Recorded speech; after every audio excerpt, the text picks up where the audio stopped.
Մի կին բոլորին ապշեցրեց, երբ ընդունեց նվաստացուցիչ ամուսնալուծությունը առանց մի կաթիլ անգամ արցունք թափելու, կարծես հրաժարվել էր սեփական կյանքից։ Առանց աղմուկ բարձրացնելու նա անհետացավ հանրության տեսադաշտից, մինչ որ միլիարդատեր մի ժառանգորդուհու հետ արված անսպասելի լուսանկարը ցնցեց Երանի էլիտայի աշխարհը։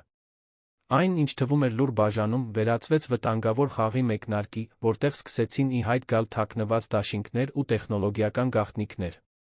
Եվ այն տղամարդը, ով կարծում էր, թե հաղթել է, չափազանց ուշ հասկացավ, որ նրա լռությունը թուլություն չէր։ Այն աներակայելի շրջադարձի առաջին քայլն էր։ Շրջադարձային զարգացումներով սառը ռազմավարությամբ լի այս պատմությանը հետելուց առաջ մի մոռացեք սեղմել լայք կոճակը բաժանորդագրվել ալիքին ավելի շատ զարմանահրաշ պատմությունների համար։ Գլուխ 1. Երեկոն իջնում էր Երանի վրա այն նարնջագույն լույսով, որը նույնիսկ հյուսիսային պողոտայի գորշ շենքերը գրեթե բանաստեղծական տեսքի էր բերում։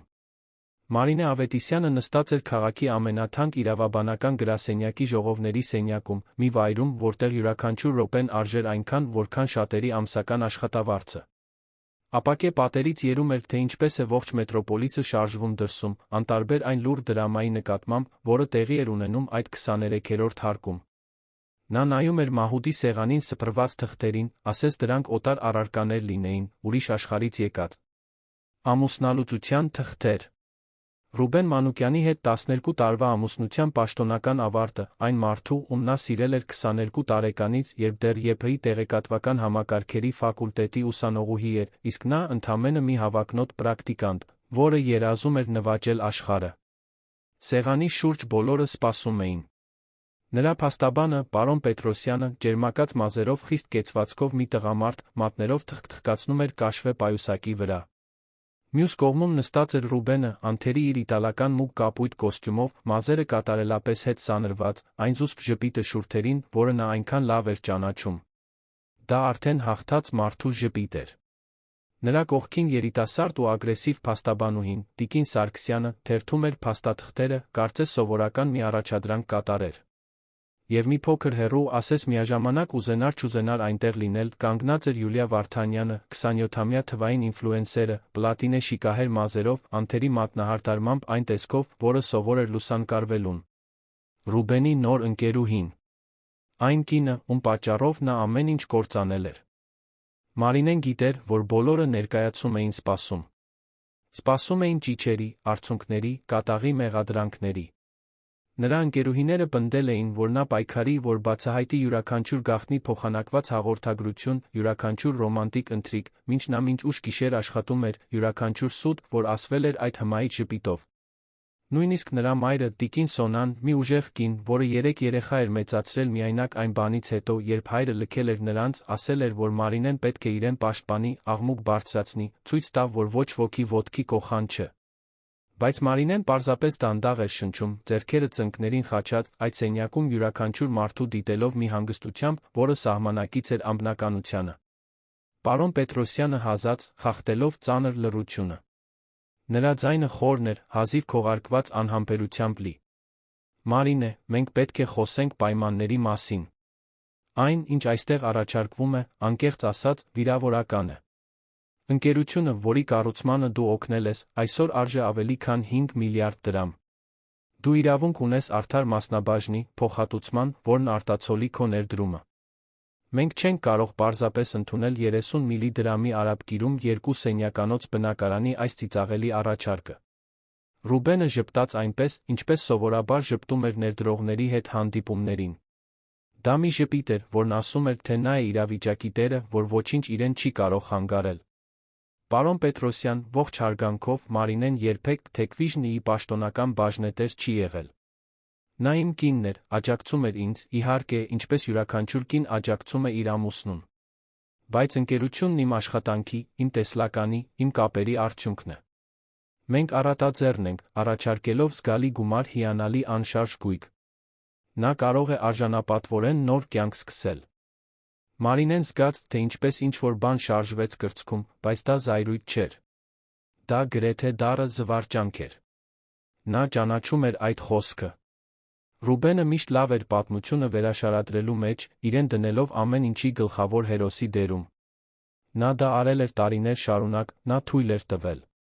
Թույլ էր տվել, որովհետև սիրում էր, որովհետև հավատում էր, որ նրա հաջողությունն իրենց հաջողությունն է, որովհետև վստահում էր, որ ի վերջո նա կճանաչի, թե որքան կարևոր էր ինքը։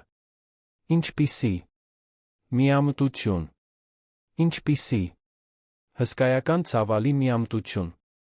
Պարոն Պետրոսյանը առաջ թեքվեց, ձայնը մի տոն բարձրացնելով։ Աջակցություն։ Պարոն Մանուկյան, մենք ապացույցներ ունենք, որ Մարինեն աշխատել է ձեզ հետ կողք կողքի հենց սկզբից։ Նա մշակել է կոդի տողեր, ստեղծել տեխնիկական լուծումներ, անքուն գիշերներ է անցկացրել, ուղղելով սխալները։ Սա պարզապես հուզական աջակցություն չէ։ Սա մտավոր աշխատանք է, ստեղծագործություն է, սեփականություն է։ Եվ մենք դա կապացուցենք, եթե անհրաժեշտ լինի։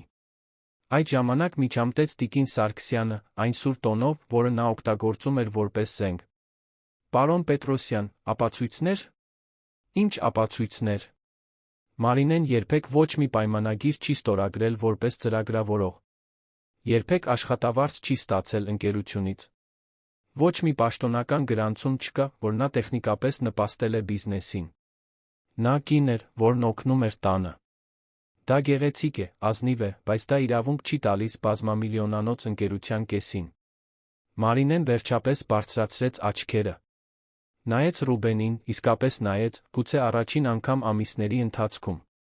Նա արագ հայացքը փախցրեց, ասես նրա այդ մուգ աչքերում ինչ-որ բան անհանգստացնում էր իրեն։ Յուլիան խաղում էր հեռախոսով, ձանձրացած, հավանաբար ֆիլտրով մի նկար էր տեղադրում իր 2 միլիոն հետևորդների համար, որոնք հետում էին նրա կողմից սոցիալական ցանցերում վաճառվող կատարյալ կյանքի յուրաքանչյուր քայլին։ Մարինեն մտածեց, թե որքան խղճուկ էր այս ամենը։ Թե ինչպես էր այս իրավաբանական կրկեսը, սիրո ավարտի մասին այս սառը բանակցությունները, իշխանության փողի այս թատրոնը, ամեն ինչ չափազանց փոքր էր այն ամենի համեմատ, ինչ նա գիտեր։ Ինչ նա պահում էր։ Ինչ նա ամիսներ շարունակ լուռ պատրաստում էր։ Մարինե, սկսեց պարոն Պետրոսյանը, այժմ ավելի մեղմ, դու պետք է խոսես։ Պետք է դիրքորոշում հայտնես։ Եթե հիմա չպայքարենք, դու այստեղից դուրս կգաս գրեթե ոչնչով։ Իսկ նա կմնա ամեն ինչով։ Ընկերությամբ, հեղինակությամբ, այն կյանքով, որը դուք միասին եք կառուցել։ Սա արդար է։ Նա խորը շունչ քաշեց։ Ամբողջ սենյակը կարծես կախված էր, սպասելով։ Նույնիսկ Յուլիան դադարեցրեց հեռախոսով խաղալը։ Մարինեն վերցրեց սեղանի վրայի գրիչը, մի թանկարժեք Մոնբլան, որը Ռուբենը նրան նվիրել էր վերջին ծննդյան օրը, ամուսնալուծություն պահանջելուց 3 ամիս առաջ։ Ինչպիսի հեգնանք։ Նա ամուր բռնեց գրիչը, զգալով սառը մետաղի ծանրությունը մատների մեջ։ Հետո դանդաղ կշռադատված շարժումով ստորագրեց համաձայնագրի յուրաքանչյուր էջը։ Մեկ առ մեկ։ Առանց վարանելու։ Առանց դողալու։ Առանց մեկ կաթիլ արցունք թափելու։ Հաջորդած լռությունը բացարձակ էր։ Պարոն Պետրոսյանը գունատվեց։ Ռուբենը թարթեց, ասես չէր կարողանում հավատալ իր բախտին։ Տիկին Սարգսյանը ժպտաց, բայց դա լարված, շփոթված ժպիտ էր։ Նույնիսկ Յուլիան զարմացած էր թվում, ասես ավելի շատ դրամա, ավելի շատ զգացմունք, ավելի շատ բովանդակություն էր սպասում, հետո բամբասանքի վերածելու համար։ Մարինեն թղթերը հետ հրեց դեպի սեղանի կենտրոն։ Վերջացրինք։ Կարող եք գրանցել ամուսնալուծությունը։ Ես ընդունում եմ պայմանները։ Պարոն Պետրոսյանը կտրուկ ոտքի կանգնեց, աթոռը քսվեց փայտե հատակին։ Մարինե, հանուն Աստծո, դու չես կարող դա անել։ Դու դեն ես նետում քո իրավունքները։ Դու թողնում ես, որ նա ամեն ինչ տանի։ Ամեն ինչ։ Դու աշխատել ես, զոհաբերել ես, դու ավելին ես արժանի։ Նա վերջապես ժպտաց։ Դա փոքր, գրեթե աննկատ ժպիտ էր, բայց այն կար։ Պարոն Պետրոսյան, շնորհակալ եմ ամեն ինչի համար։ Իսկապես։ Բայց ես արդեն իմ որոշումը կայացրել եմ։ Ես չեմ վիճելու։ Չեմ դատի տալու։ Ոչինչ չեմ բացահայտելու։ Պարզապես ուզում եմ առաջ շարժվել։ Ռուբենը նույնպես ոտքի կանգնեց, ձեռքը մեկնելով Մարինեին մի ժեստով, որը փորձում էր ազնվական թվալ։ Մարինե, ես իսկապես հույս ունեմ, որ դու լավ կլինես։ Դու միշտ լավ մարդ ես եղել։ Սա անձնական չէ։ Սա պարզապես լավագույնն է երկուսիս համար։ Նա նայեց մեկնված ձեռքին, բայց չսեղմեց այն։ Պարզապես վերցրեց իր պայուսակը, մի հասարակ կտորից պայուսակ, որը գնել էր վերնիսաժի տոնավաճառից, քայլեց դեպի դուռը։ Դուրս գալուց առաջ վերջին անգամ շրջվեց։ Ռուբեն, լավ հոգ տար ընկերությանը։ Այն ամեն ինչ է քեզ համար, այնպես չէ՞։ Նա ժպտաց, հաղթական։ Միշտ եղել է, Մարինե։ Միշտ եղել է։ Նա դուրս եկավ սենյակից, առանց այլս ոչինչ ասելու։ Մտավ հայելապատ վերելակ, տեսնելով սեփական արտացոլանքը բազմապատկված բոլոր ուղղություններով։ Շագանակագույն մազերը հավաքված պարզ պոչիկով, առանց շպարի, հագին ջինս հասարակ սպիտակ բլուզ։ Հոգնած էր թվում։ Պարտված էր թվում։ Թվում էր հենց այն, ինչ բոլորը սպասում էին տեսնել, դավաճանված կին, որը լուռ ընդունել էր պարտությունը։ Երբ վերելակի դռները փակվեցին, Մարինեն երկար հոգոց հանեց։ Բայց դա տխրության հոգոց չէր։ Դա թեթացման հոգոց էր։ Սպասումի։ Խորը համոզմունքի, որ խաղը նոր է սկսվում։ Մինչ իջնում էր 23 հարկերը, Մարինեն մտածում էր այն ամենի մասին, ինչ տեղի էր ունեցել վերջին 6 ամիսներին։ Թե ինչպես էր բացահայտել դավաճանությունը սովորական ձով, ինչպես միշտ լինում է։ Մի հաղորդագրություն նրա հեռախոսում, որը թարթեց, մինչ Ռուբենը լոգանք էր ընդունում։ Յուլիայից հաղորդագրություն։ Սիրում եմ քեզ։ Անհամբեր սպասում եմ, թե երբ ազատ կլինենք։ Մարինեն չբղավեց։ Այդ պահին չլացեց։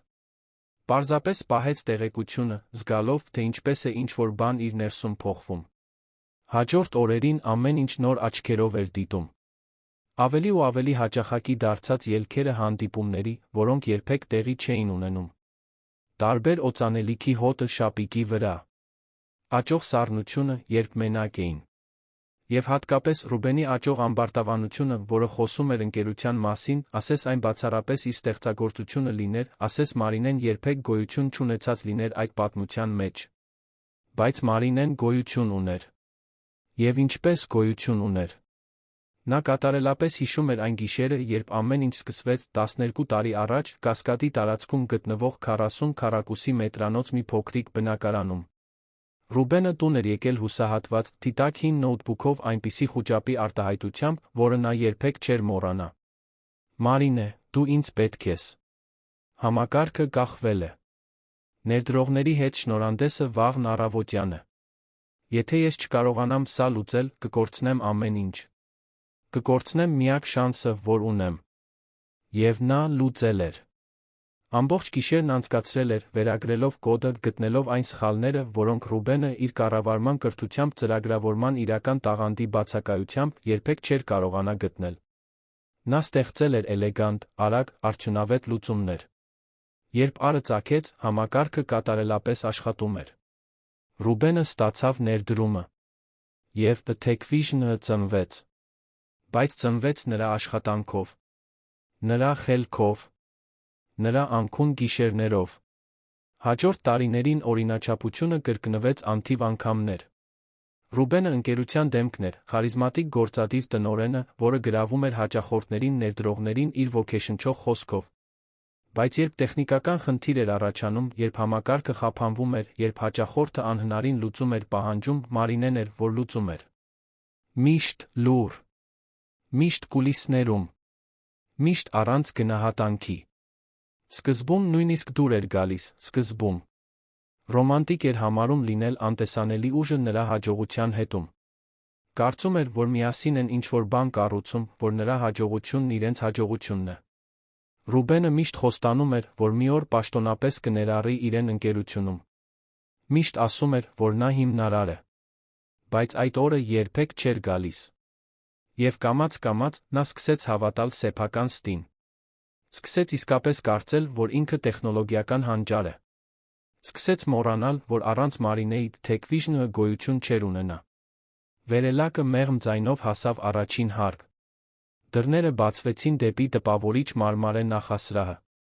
Մարինեն անցավ հսկայական տարածքով, նրա սպորտային կոշիկները խուլ ձայն էին հանում փայլուն հատակի վրա։ Դրսում հյուսիսային պողոտան եռում էր երեկոյան երթեկությունից։ Ավտոբուսներ, մեքենաներ, մոտոցիկլետներ, շտապող մարդիկ բոլոր ուղղություններով։ Քաղաք, որը երբեք չի կանգնում։ Քաղաք, որն ամեն օր պատմություններ է կուլ տալիս, նորերն է թքում։ Մարինեն քայլեց դեպի մոտակա ավտոբուսի կանգառը, ինչը տարիներ շարունակ չէր արել։ Այն պահից, երբ Ռուբենը սկսեց իսկական փող աշխատել, նա միշտ օգտվում էր անձնական վարորդից կամ տաքսի ծառայություններից։ Բայց հիմա ուզում էր նորից զգալ քաղաքը։ Ուզում էր խառնվել սովորական մարդկանց։ Ուզում էր, որ բոլորն իրեն տեսնեն հենց այդպես սովորական։ Պարտված։ Աննկատ։ Մինչ սպասում էր ավտոբուսին, հանեց հեռախոսը, բացեց հաղորդագրությունների հավելվածը։ Այնտեղ վերջերս միայն մեկ զրույց կար, պահպանված պարզապես ըլ անունով։ Վերջին հաղորդագրությունը 3 օր առաջվա էր։ Հինգշաբթի օրվա համար ամեն ինչ կարգին է։ Վստահում եմ քեզ։ Մարինեն արագ հավաքեց։ Ստորագրեցի թղթերը։ Ազատ եմ։ Պատասխանը գրեթե անմիջապես եկավ։ Կատարյալ է։ Սպասում եմ քեզ Դուբայում հաջորդ շաբաթ։ Շատ աշխատանք ունենք անելու։ Մարինեն նորից ժպտաց, պահելով հեռախոսը։ Ավտոբուսը եկավ, հին ու մարդաշատ, խունացած պիտակով, որը գովազդում էր սուպերմարկետի զեղչ։ Նա ներս մտավ, վճարեց ուղևարցը, բռնվեց ձողից, մինչ մեքենան ցնցվում էր փոսոտ փողոցներով։ Նրա կողքին մի տղամարդ թերթ էր կարդում։ Առաջին էջին վերնագիր Tech-Vision-ի մասին։ Հայկական ստարտափը միլիոնավոր դոլարների պայմանագիր է ստորագրում ամերիկյան բազմազգ ընկերության հետ։ Գործադիր տնօրեն Ռուբեն Մանուկյանը խոստանում է հեղափոխել թվային անվտանգության շուկան։ Մարինեն կարդաց վերնագիրը, զգաց մի ծակոց, որն այլս ցավ չէր։ Ավելի շատ սառը փաստի արձանագրում էր։ Ռուբենը իր գագաթնակետին էր։ Բոլորը նրան էին փառաբանում։ Բոլորը նրան հանճար էին համարում։ Եվ մինչդեռ իրեն կհիշեին միայն որպես նախկին կին։ Կին, որը բավարար չէր։ Որին փոխարինել էին ավելի երիտասարդ գեղեցիկ ինֆլուենսերով։ Թերթերն արդեն սկսել էին պատմել այդ պատմությունը։ Արդեն կային հոդվածներ, որոնք ենթադրություններ էին անում ամուսնալուծության մասին, թե ինչպես էին Մարինեին մի կողմ դրել, թե ինչպես նա այժմ պետք է զրոյից սկսեր։ Թող մտածեն դա։ Թող գրեն, ինչ ուզում են։ Որովհետև Մարինե Ավետիսյանը գիտեր մի բան, որ ուրիշ ոչ ոք չգիտեր։ Մի բան, որն ամեն ինչ կփոխեր։ Մի բան, որը պահված էր կոդավորված ֆայլերում, ձեռագիր գրառումներում մի տետրի մեջ, որը նա թաքցնում էր ապահով սերվերներում, պահուստային կրկնօրինակներում, սփռված ամբողջ աշխարհում։ Ապացույցներ։ Վկայություններ։ Թվային ստորագրված կոդեր իր հավատարմագրերով։ Էլեկտրոնային նամակագրություններ, որտեղ Ռուբենը օգնություն էր աղերսում։ Հին պայմանագրեր, որոնք նա կարծում էր, թե ոչնչացվել են։ Ամեն ինչ մանրակրկիտ պահպանված, կազմակերպված, կատալոգավորված։ Որովհետև Մարինեն միշտ գիտեր, որ մի օր դա կարող է իրեն պետք գալ։ Միշտ գիտեր, որ կուրորեն վստահելը վտանգավոր է։ Միշտ պահել էր այլընտրանքային պլան, նույնիսկ երբ կարծում էր, որ երբեք դրա կարիքը չի ունենա։ Ավտոբուսը կանգ առավ կենտրոնում, նրա 2 շաբաթ առաջ վարձած բնակարանի մոտ, մի համեստ մեկ սենյականոց բնակարան առանց դռնապանի շենքում։ Մարինեն իջավ, շնորհակալություն հայտնելով վարորդին։ Քայլեց նեղ փողոցներով, մինչ հասավ աղյուսե շենքին։ Բարձրացավ 3 հարկ աստիճաններով, բացեց փոքրիկ բնակարանի դուռը։ Ներսում գրեթե կահույք չկար։ Միայնակ մահճակալ, ծալովի սեղան, 2 պլաստմասե աթոռ։ Պատերին ոչինչ։ Ժամանակավոր էր թվում։ Տխուր էր թվում։ Թվում էր հենց այն, ինչ կունենար նոր ամուսնալուծված առանց փողի մի կին։ Բայց սեղանի վրա կար մի բան, որը այլ պատմություն էր պատմում։ Վերջին սերնդի նոութբուք, 3 մոնիտոր, կոդավորված կապի սարքավորումներ։ Եվ կողքին հին սկոշտ կազմով տետր, որի եզրերը մաշվել էին ժամանակից։ Մարինեն նստեց, բացեց տետրը առաջին էջում։ Այնտեղ իր գեղեցիկ ձեռագրով գրված 12 տարի առաջ։ Նախագիծ Արածակ։ Ադապտիվ անվտանգության համակարգ։ Բնօրինակ հայեցակարգը մշակվել է Մարինե Ավետիսյանի կողմից։ Ամսաթիվ, ստորագրություն, ամեն ինչ փաստաթղթավորված։ Նա թերթեց հաջորդ էջերը։ Բարդ դիագրամներ։ Կոդի տողեր։ Տեխնիկական նշումներ։ Այն ամենը, ինչը սկիզբ էր դրել Tech-Vision-ի սրտին, այն ալգորիթմին, որը ընկերությանը միլիոնների արժեք էր տվել։ Ռուբենը միշտ ներկայացրել էր նախագիծ Արածակ որպես իր ստեղծագործություն։ Միշտ պատմել էր, թե ինչպես է հանճարեղ գաղափարը ծնվել մի ոգեշնչված լուսաբացին։ Բայց ճշմարտությունն այնտեղ էր, այդ դեղնած էջերում։ Ճշմարտությունը, որ Մարինեն էր ամեն ինչ մտաղացել։ Մարինեն էր, որ վերացական հասկացությունները վերածել էր ֆունկցիոնալ տեխնոլոգիայի։ Մարինեն էր, որ փրկել էր ընկերությունը բազմիցս, երբ ամեն ինչ սպառնում էր փլուզվել։ Եվ հիմա այդ ճշմարտությունը պատրաստվում էր բացահայտվել։ Բայց ոչ այնպես, ինչպես բոլորն էին սպասում։ Ոչ աղմկոտ դատական գործով, ոչ մեղադրանքների հակամեղադրանքների հանրային ճակատամարտով։ Մարինեն կարևոր բան էր սովորել այս բոլոր տարիներին Ռուբենի կողքին, դիտելով բիզնեսի աշխարհը։ Սովորել էր, որ իրական իշխանությունը չի գալիս ավելի բարձր բղավելուց։ Այն գալիս է սпасել իմանալուց։ Այն գալիս է խաղաքարերը համբերությամբ դասավորելուց։ Այն գալիս է հարձակվելուց միայն այն ժամանակ, երբ հաղթանակն արդեն երաշխավորված է։ Նա վերցրեց հեռախոսը, բացեց լուսանկարների պատկերասրահը։ Այնտեղ էր այն նկարը, որն ամեն ինչ կփոխեր։ 3 օր առաջ Դուբայում արված լուսանկար։ Մարինեն քայլում էր Լիլիթ Խաչատրյանի կողքին, Հայաստանի ամենահարուստ կանանցից մեկի, տեխնոլոգիական ներդրումային կայսրության ժառանգորդուհու, որը միլիարդներ է շրջանառում։ Երկուսով մտնում էին Դուբայի մոլի էքսկլյուզիվ բուտիկներից մեկը, երկուսն էլ ժպտում էին, անկաշկանդ, ինչպես հին ընկերուհիներ։ Լուսանկարը դեռ չէր հրապարակվել։ Այն պահված էր, սպասելով ճիշտ պահի։ Որովհետև Լիլիթը պարզապես հարուստ կին չէր։ Նա ռազմավարական ներդրող էր, հայտնի թաքնված տաղանդներ հայտնաբերելով իրեն թերագնահատող մարդկանց ոչնչացնելով։ Եվ նա Մարինեին հսկայական լավություն էր պարտք։ Մի լավություն, որի մասին Ռուբենը երբեք չէր իմացել։ 5 տարի առաջ Լիլիթը պատրաստվում էր կորցնել մի ամբողջ կարողություն մի ներդրման մեջ, որը փլուզվում էր անվտանգության խափանումների պատճառով։ Նա կապվել էր Թեքվինիի հետ, հուսահատված, առաջարկելով ցանկացած գումար խնդիրը լուծելու համար։ Ռուբենը փորձել էր խայտառակ ձախողվել։ Մարինեն էր, որ աշխատելով 3 օր ու 3 գիշեր առանց քնելու, գտել էր խոցելիությունը, ստեղծել լուծումը, փրկել ներդրումը։ Փրկել էր գրեթե 1 միլիարդ դրամ։ Լիլիթը ուզել էր ծանոթանալ նրա հետ, անձամբ շնորհակալություն հայտնել։ Բայց Ռուբենը խանգարել էր։ Ասել էր, որ Մարինեն ամաչկոտ է, որ նախընտրում է մնալ կուլիսներում։ Լիլիթը համաձայնել էր, բայց երբեք չէր մոռացել անունը։ Մարինե Ավետիսյան։ Անտեսանելի կինը, որը փրկել էր մի կարողություն։ Եվ հիմա, այսքան տարի անց, երբ Մարինեն վերջապես դիմեց նրան, Լիլիթը անմիջապես հասկացավ։ Հասկացավ, որ այդ կինը ոչ ոքի ստվերը չէ։ Հասկացավ, որ այնտեղ չպատմված պատմություն կա։ Եվ որոշեց օգնել։ Որոշեց լինել այն խաղաքարը, որը պակասում էր Մարինեի պլանի իրականացման համար։ Մարինեն փակեց տետրը, այն դնելով կողպված դարակում։ Ոտքի կանգնեց, գնաց դեպի փոքրիկ պատուհանը, որը նայում էր փողոցին։ Ներքում կյանքը շարունակվում էր իր ռիթմով։ Մեքենաներ էին անցնում։ Մարդիկ վերադառնում էին աշխատանքից։ Շներին զբոսնեցնում էին։ Ամեն ինչ այնքան սովորական էր։ Այնքան առօրյա։ Ներքում ոչ ոք գաղափար չուներ, որ այդ համեստ բնակարանում, ժամանակավոր սեղանի վրա, պատրաստվում էր մի շրջադարձ, որը կցնցեր հայկական կորպորատիվ աշխարհը։ Նա մտածեց Ռուբենի մասին այդ պահին, հավանաբար տոնում էր թանկարժեք ռեստորանում, Յուլիայի հետ բաժակ բարձրացնելով, կարծելով, որ ազատվել է իր նախկին կնոջ, այդ մեռած բեռից։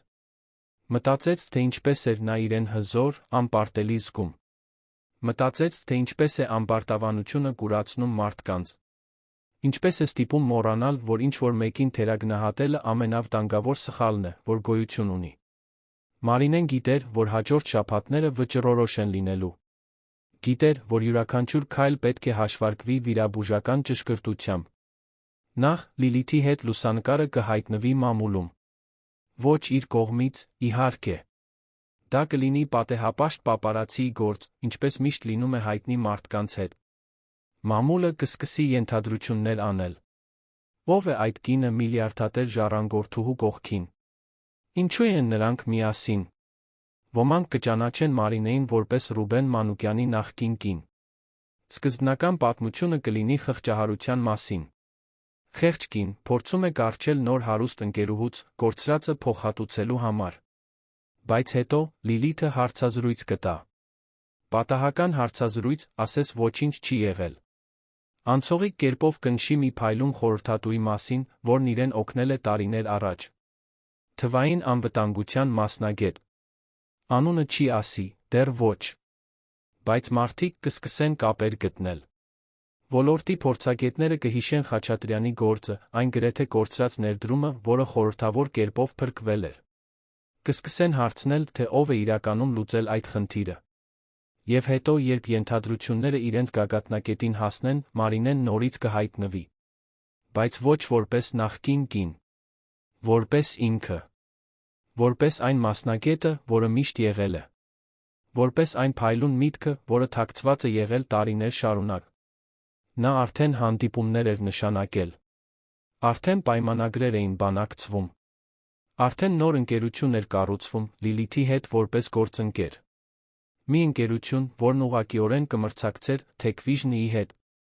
Մի ընկերություն, որը շուկային ցույց կտար, թե ով է իրականում հասկանում տեխնոլոգիայից։ Իսկ ինչ վերաբերում է նախագիծ արածակին, դա վերջնական հարվածն էր։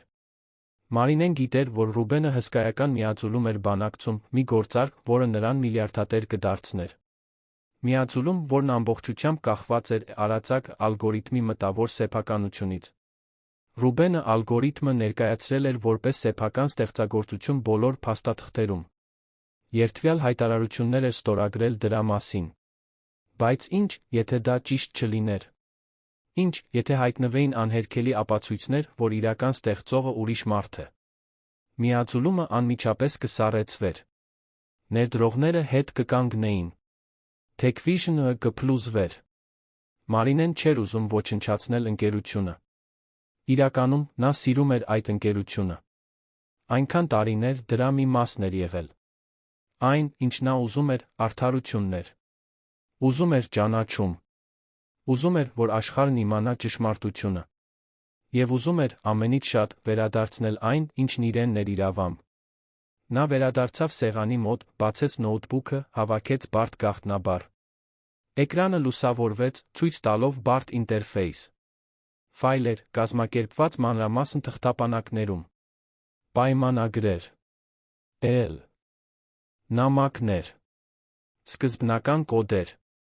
Պահուստային կրկնօրինակներ։ Այն ամենը, ինչ նրան պետք էր իր պատմությունն ապացուցելու համար։ Այն ամենը, ինչ Ռուբենը կարծում էր, թե այլս գոյություն չունի։ Որովհետև նա թերագնահատել էր իրեն։ Որովհետև կարծել էր, թե նա պարզապես լավ կին է, որը լուր ամեն ինչ ընդունում է։ Որովհետև երբեք չէր պատկերացրել, որ Մարինեն կարող է ավելի խելացի լինել, քան ինքը։ Սա էր ամեն ինչի ցավալի հեգնանքը։ Ռուբենը միշտ միջակ էր եղել։ Լավ էր վաճառքի, հասարակայնության հետ կապերի մեջ, բայց միջակ էր այն ամենում, ինչն իսկապես կարևոր էր տեխնոլոգիական ընկերությունում։ Նա Մարինեի կարիքն ուներ առաջին օրվանից։ Բայց նրա էգոն թույլ չէր տալիս դա խոստովանել։ Այսպիսով, նա ստեղծել էր այլընտրանքային պատմություն, մի պատմություն, որտեղ ինքը հանճարն էր, իսկ Մարինեն պարզապես հասկացող կինը։ Եվ ժամանակի ընթացքում նա սկսել էր հավատալ այդ պատմությանը։ Սկսել էր իսկապես կարծել, որ այլս նրա կարիքը չունի։ Հեռախոսը թրթռաց։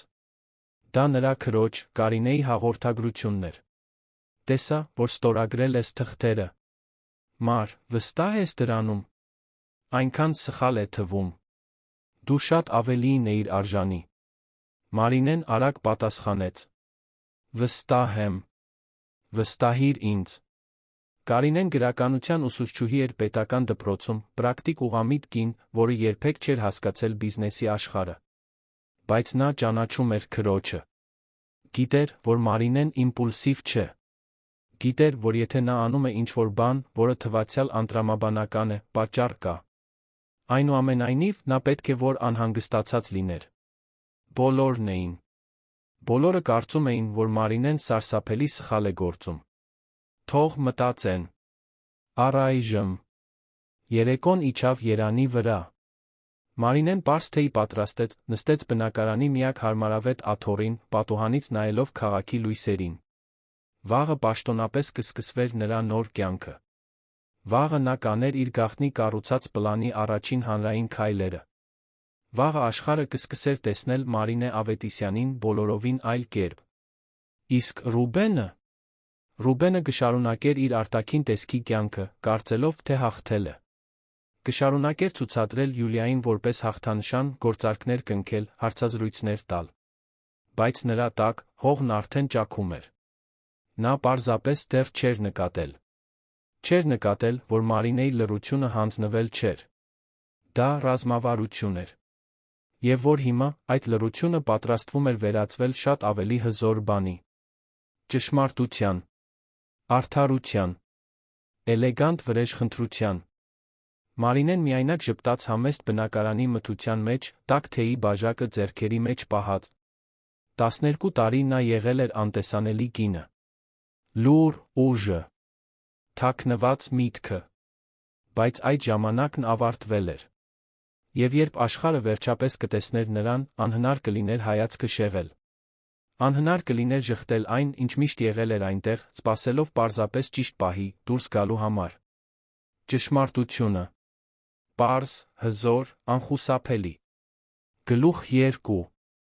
Երկուշաբթին սկսվեց Երանի վրա պարզ երկնքով, այն հազվագյուտ օրերից, երբ նույնիսկ աղտոտվածությունը կարծես հանգիստ էր տվել քաղաքին։ Մարինեն վաղ արթնացավ, ինչպես արել էր իր ողջ կյանքի ընթացքում։ Նույնիսկ կենտրոնի համեստ բնակարանում, նույնիսկ պաշտոնապես գնալու տեղ չունենալով, նրա կենսաբանական ժամացույցը դեռ աշխատում էր նույն ռիթմով։ Առավոտյան ժամը 6։ Վեր կենալու, սկսելու ժամանակն էր։ Բայց այսօր այլ կերպ էր լինելու։ Այսօր ամեն ինչ կսկսեր փոխվել։ Նա սուրճ պատրաստեց փոքրիկ խոհանոցում, ընդամենը հին սրճեպ էժան սուպերմարկետի սուրճի փոշի։ Ոչինչ այն ներմուծված հատիկներից, որոնք սովորաբար գնում էր, երբ դեռ Ռուբենի հետ պենթհաուսում էր ապրում։ Ոչինչ այն վերջին սերնդի իտալական սրճեփից, որը կատարյալ էսպրեսո էր պատրաստում։ Այստեղ ամեն ինչ հիմնական էր, պարզ, գրեթե աղքատ նրա համար, ով նրան նախկինում ճանաչում էր։ Եվ հենց այդ տպավորությունն էր, որ նա ուզում էր թողնել։ Կին, որը կորցրել էր ամեն ինչ։ Կին, որն այժմ բավարարվում էր նվազագույնով։ Մոռացված կին։ Մինչ սուրճը պատրաստվում էր, Մարինեն ստուգեց նորությունները հեռախոսով։ Ինչպես սպասվում էր, ամուսնալուծությունն արդեն բամբասանքի կայքերում էր։ Վերնագրերը կանխատեսելի դաժան էին։ Միլիարդատեր գործադիր տնօրենի կինը ստորագրում է ամուսնալուծությունը, առանց կարողության համար պայքարելու։ Մարինե Ավետիսյանը, Ռուբեն Մանուկյանի նախկին կինը, լքում է բազմամիլիոնանոց ընկերությունը, ոչինչ չվերցնելով։ Գործարարը կնոջը փոխում է ինֆլուենսերով, նախկինը ընդունում է չնչին համաձայնություն։ Մեկնաբանություններն էլ ավելի վատն էին։ Մարդիկ, որոնք երբեք նրան չէին ճանաչել, կարծիք էին հայտնում նրա թուլության, նրա հիմարության մասին, թե ինչպես էր արժանի լքվելու, եթե պայքարելու քաջություն չուներ։ Մարինեն կարդաց ամեն ինչ տպավորիչ հանգստությամբ։ Յուրաքանչյուր չար խոսք, յուրաքանչյուր դաժան կարծիք, յուրաքանչյուր շտապողական դատողություն։ Զայրույթ չզգաց։ Գրեթե խղճահարություն զգաց։ Խղճահարություն, թե ինչպես էին մարդիկ արագ դատում, ոչինչ չիմանալով։ Խղճահարություն, թե ինչպես էին ամբողջական պատմություններ ստեղծում, հիմնվելով տեղեկատվության փշրանքների վրա։ Բայց ամենից շատ բավարարվածություն զգաց։ Որովհետև ամեն ինչ ընթանում էր հենց այնպես, ինչպես պլանավորել էր։ Պարտված կնոջ պատմությունը ամրապնդվում էր։ Եվ որքան ավելի ամուր դառնար այն, այնքան ավելի մեծ կլիներ ազդեցությունը, երբ ճշմարտությունը բացահայտվեր։ Նա սուրճը խմեց, նայելով նեղ պատուհանից։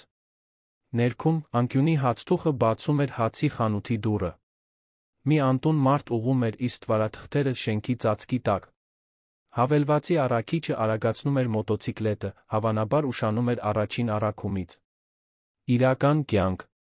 Սովորական կյանք։ Մարինեն տարիներ շարունակ կտրվել էր դրանից, ապրելով շքեղության պղպջակի մեջ, որտեղ ամեն ինչ հեշտացված էր։ Հիմա նա վերադարձել էր։ Եվ հետաքրքիր է, որ չէր կարոտում այդ արտաքին տեսքի կյանքը։ Իրականում, ավելի թեթ էր զգում։ Ավելի ազատ։ Ավելի ինքն իրեն, քան երկար ժամանակ եղել էր։ Հեռախոսը թրթռաց։ Լիլիթի հաղորդագրություններ։ Բարի լույս, սիրելիս։ Այսօրվա համար ամեն ինչ պատրաստ է։ Նյութը լրատվամիջոցներին կհասնի առավոտյան ժամը 10-ի սահմաններում։ Պատրաստ ես։ Մարինեն ժպտաց, հավաքելով պատասխանը։ Պատրաստ եմ ծնվել։ կարող ես ուղարկել։ Նա հստակ գիտեր, թե ինչ էր սպասվում։ Լուսանկարը։ Այն անիծյալ լուսանկարը, որն ամեն ինչ կփոխեր։ Այն պատկերը, որը նա Լիլիթը մանրակրկիտ պլանավորել էին շաբաթներ շարունակ։ Այն պատահականորեն չէր արվել Դուբայում։ Այն կազմակերպվել էր վիրաբուժական ճշգրտությամբ։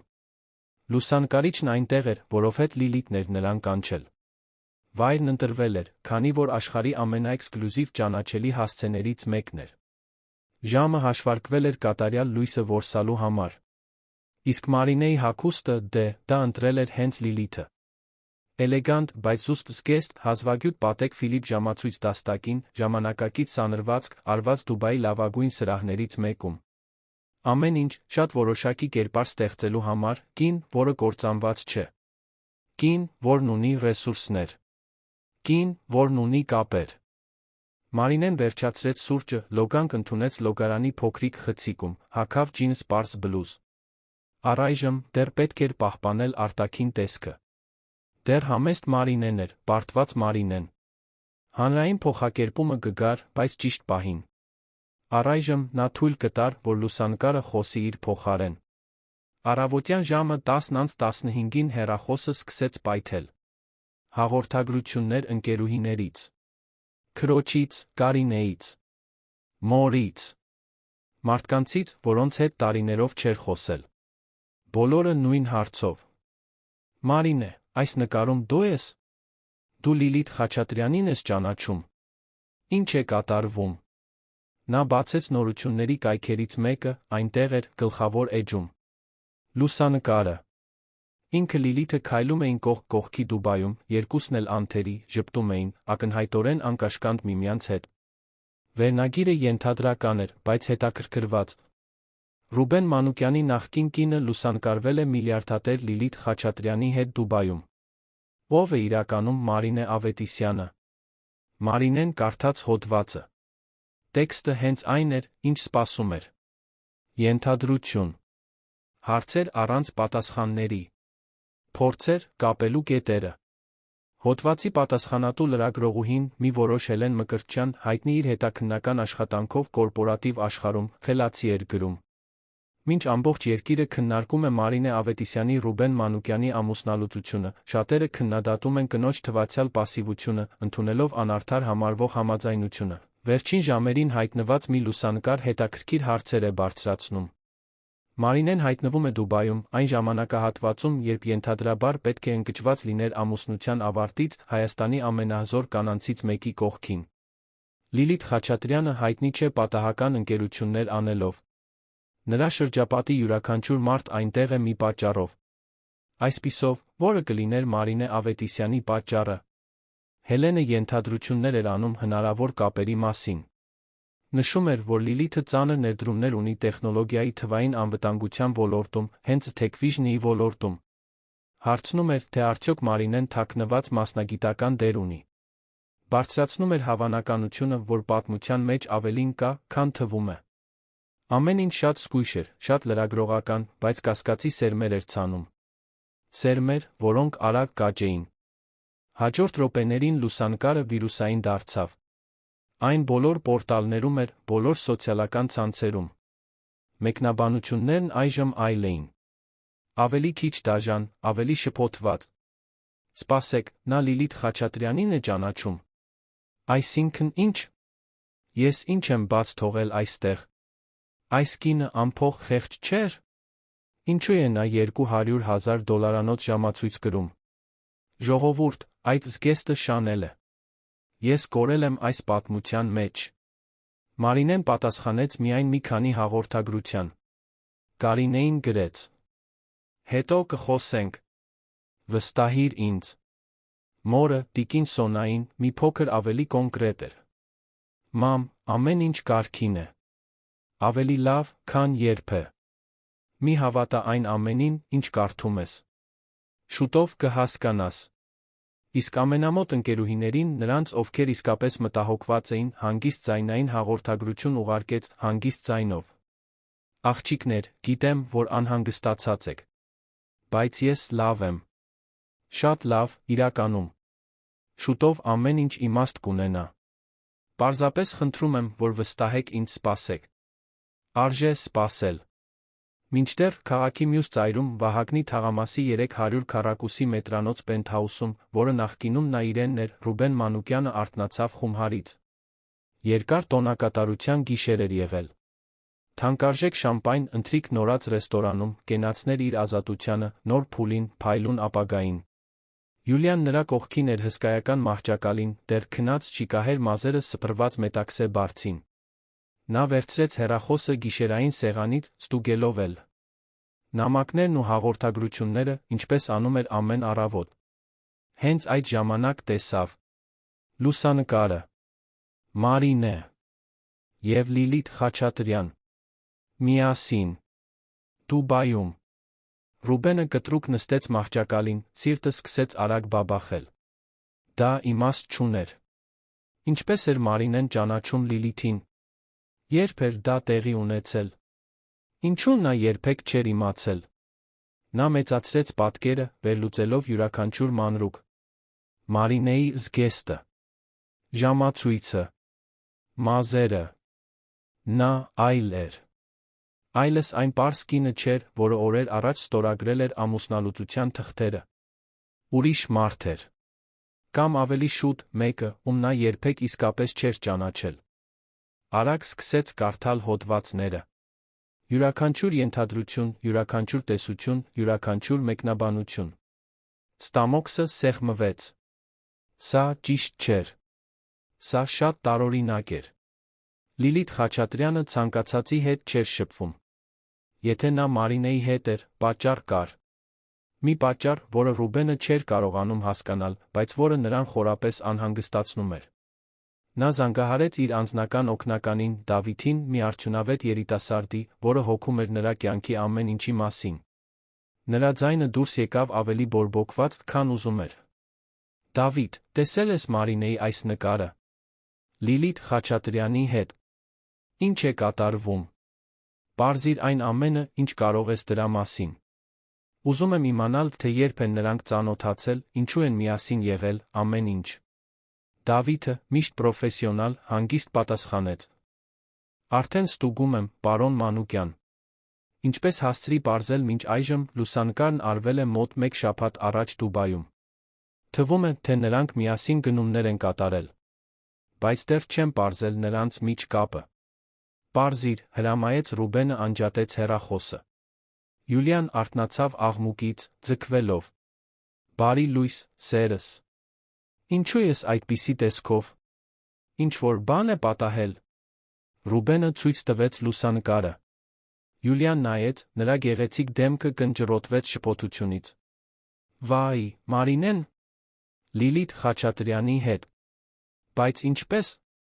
Նա, չգիտեմ, սովորական տնային տնտեսուհի չէր։ Ես էլ էի այդպես կարծում, մրմնջաց Ռուբենը, դեռ նայելով պատկերին։ Բայց, ըստ երույթին, ես այնքան էլ շատ բան չգիտեի իմ նախկին կնոջ մասին, որքան կարծում էի, թե գիտեմ։ Յուլիան ուսերը թոթվեց, արդեն վերցնելով սեփական հեռախոսը, Ինստագրամը ստուգելու։ Ահ, չգիտեմ։ Երի պարզապես պատահական ընկերությունը։ Գուցե նրանք ծանոթացել են սպասրահում կամ նման մի բան։ Հարուստ մարդիկ հարուստ մարդկանց են ճանաչում, չէ՞։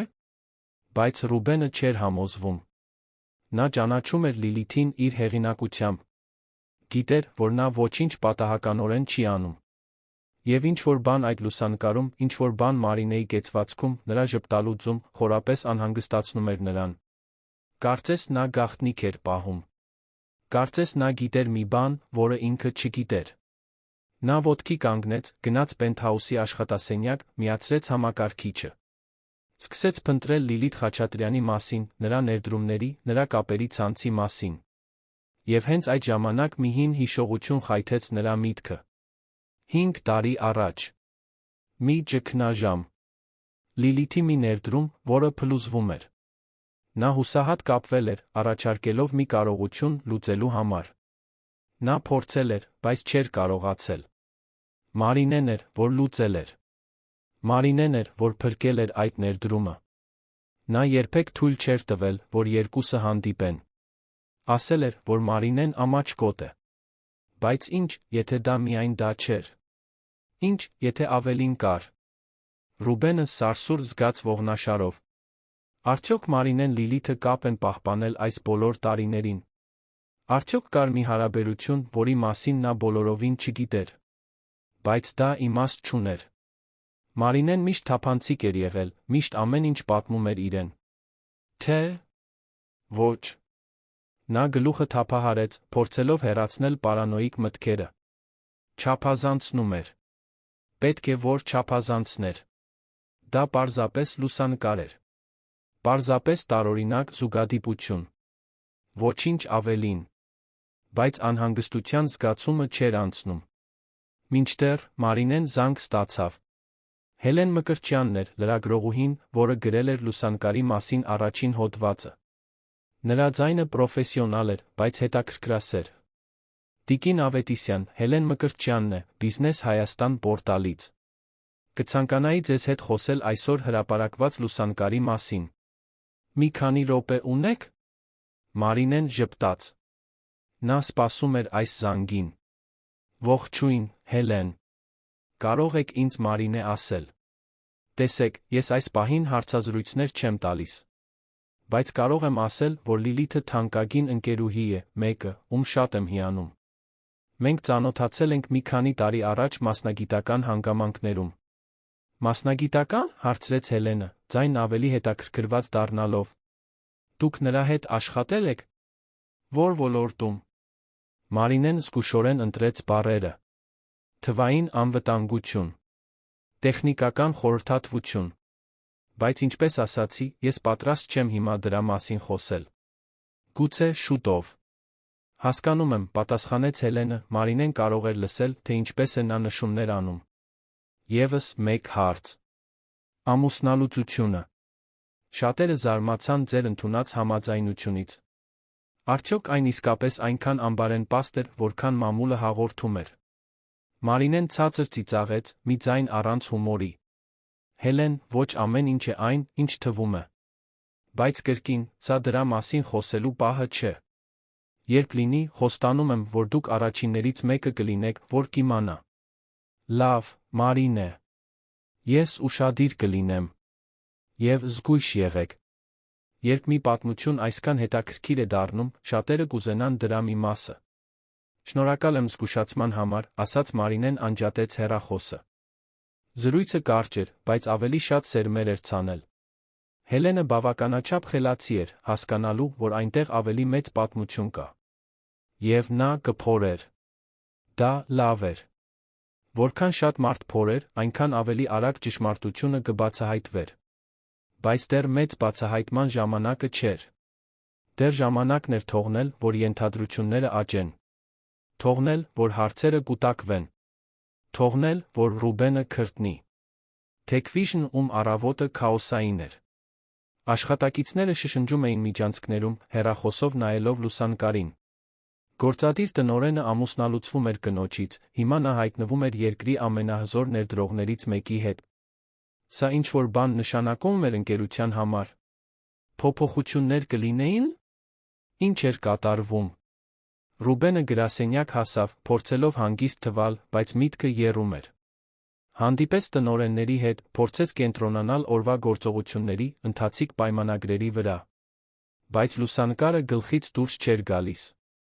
Հանդիպման ընթացքում հեռախոսը թրթռաց։ Դա կարևոր կապից էր, Արմեն Բաղդասարյանից, Թեքվիժնի գլխավոր ներդրողներից մեկից։ Ռուբեն, պետք է խոսենք։ Տեսա քո նախկին կնոջ նկարը Լիլիթի հետ։ Գիտեիր, որ նրանք ծանոթ են։ Սա կարող է ազդել միաձուլման վրա։ Ռուբենը զգաց խուճապի սեղմումը։ Միաձուլումը։ Իհարկե։ Այն անիծյալ միաձուլումը, որը նրան միլիարդատեր կդարձներ։ Այն գործողությունը, որը կախված էր ամեն ինչի կատարյալ դասավորվածությունից, առանց անակնկալների, առանց սկանդալների։ Եվ հիմա սա գար։ Մի խորհրդավոր նախկին կին, որը կապված էր շուկայի ամենաազդեցիկ կանանցից մեկի հետ։ Նա արագ պատասխեց. Արմեն, դա պարզապես անձնական ընկերություն է։ Ոչինչ, որ կազդի մեր բիզնեսի վրա։ Միաձուլումը ճիշտ ուղու վրա է։ Բայց Արմենը համոզված չէր թվում։ Հուսով եմ, Որովհետև ներդրողները անակնկալներ չեն սիրում։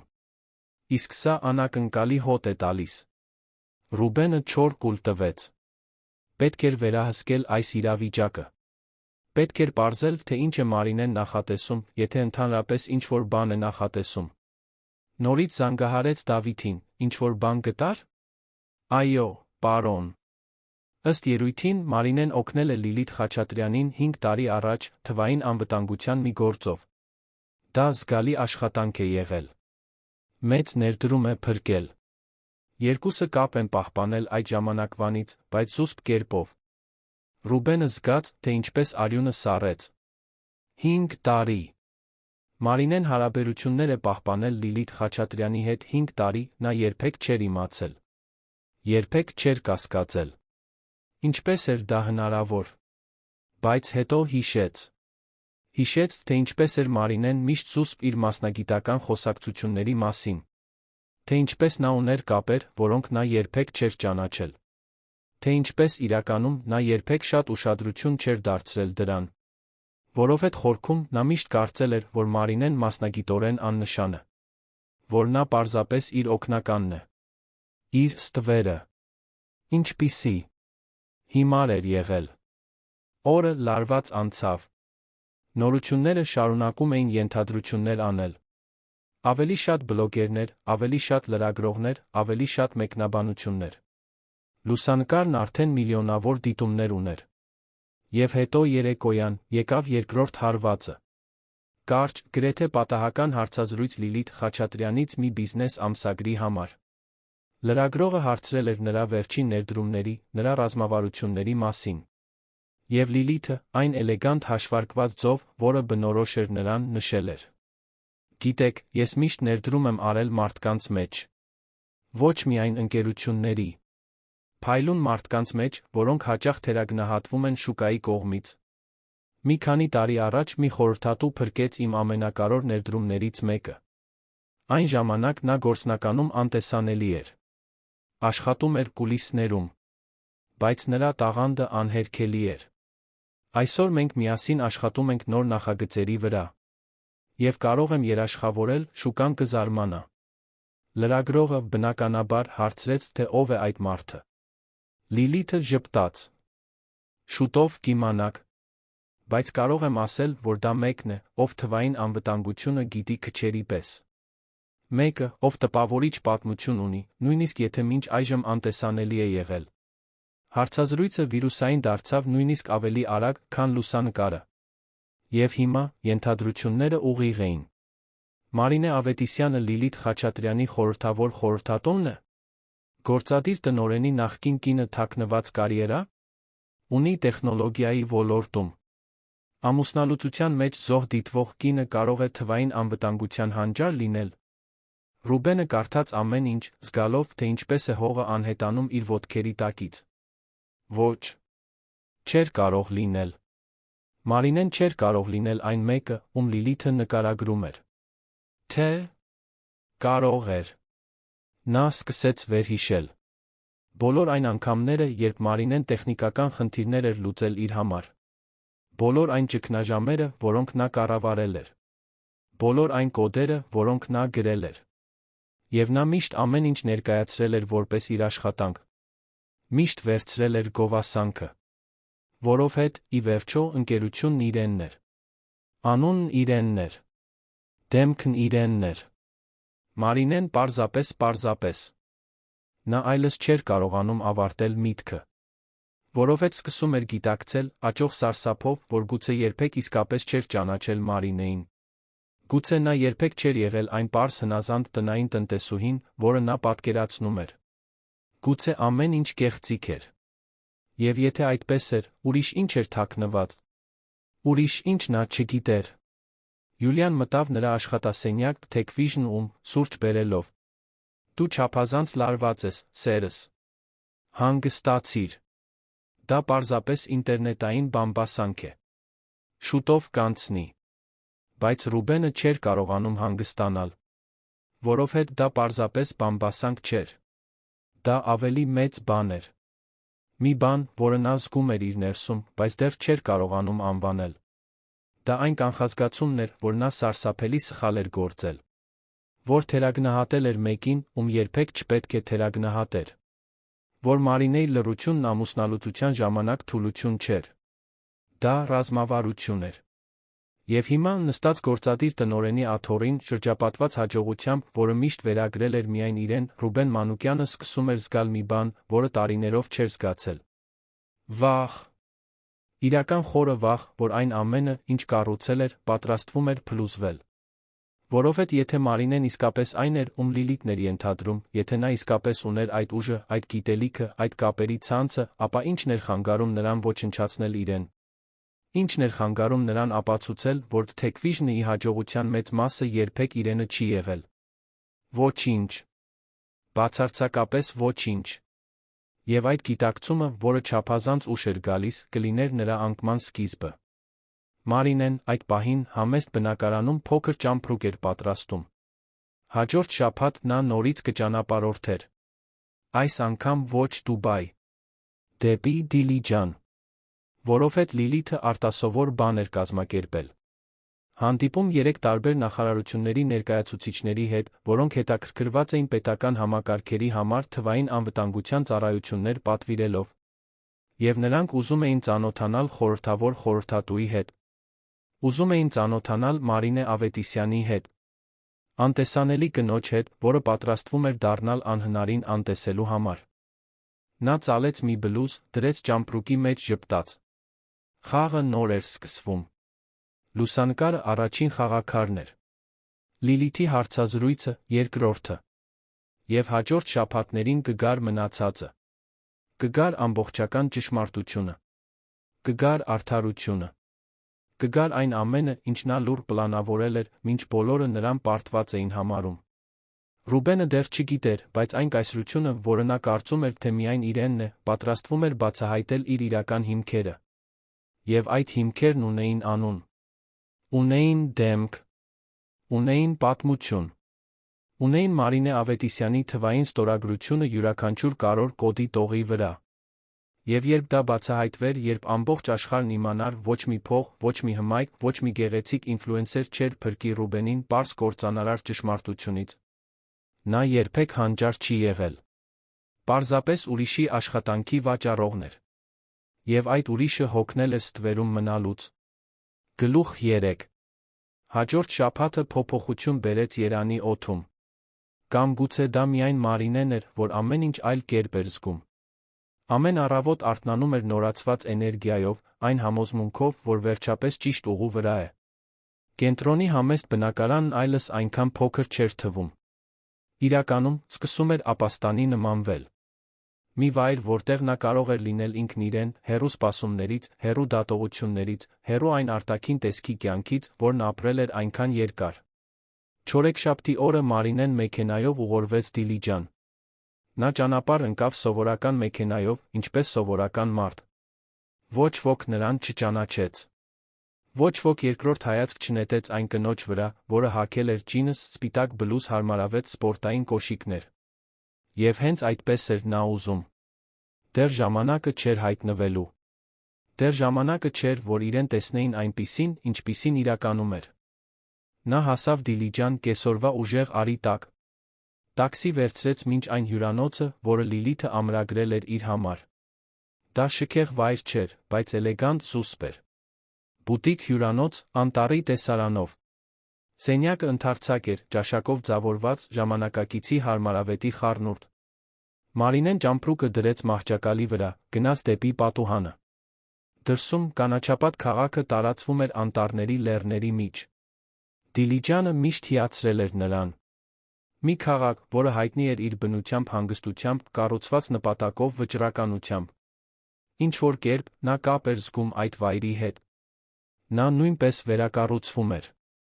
Նա նույնպես նոր բան էր ստեղծում այն ավերակներից, ինչ եղել էր նախկինում։ Հեռախոսը զանգեց։ Լիլիթն էր։ Լավ հասար։ Կատարյալ, պատասխանեց Մարինեն։ Հյուրանոցը հիանալի է։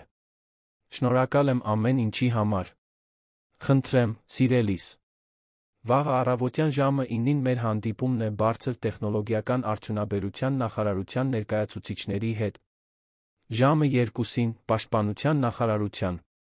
Իսկ ուրբաթ առավոտյան տարածքային կառավարման ենթակառուցվածքների։ Սրանք 3 հսկայական պայմանագրեր են, Մարինե։ Եթե գոնե 2-ը ստանանք, արդեն լավ սկիզբ կլինի։ 3-ն էլ կստանանք, ասաց Մարինեն, նրա ձայնում մի վստահություն կար, որը զարմացրեց նույնիսկ իրեն։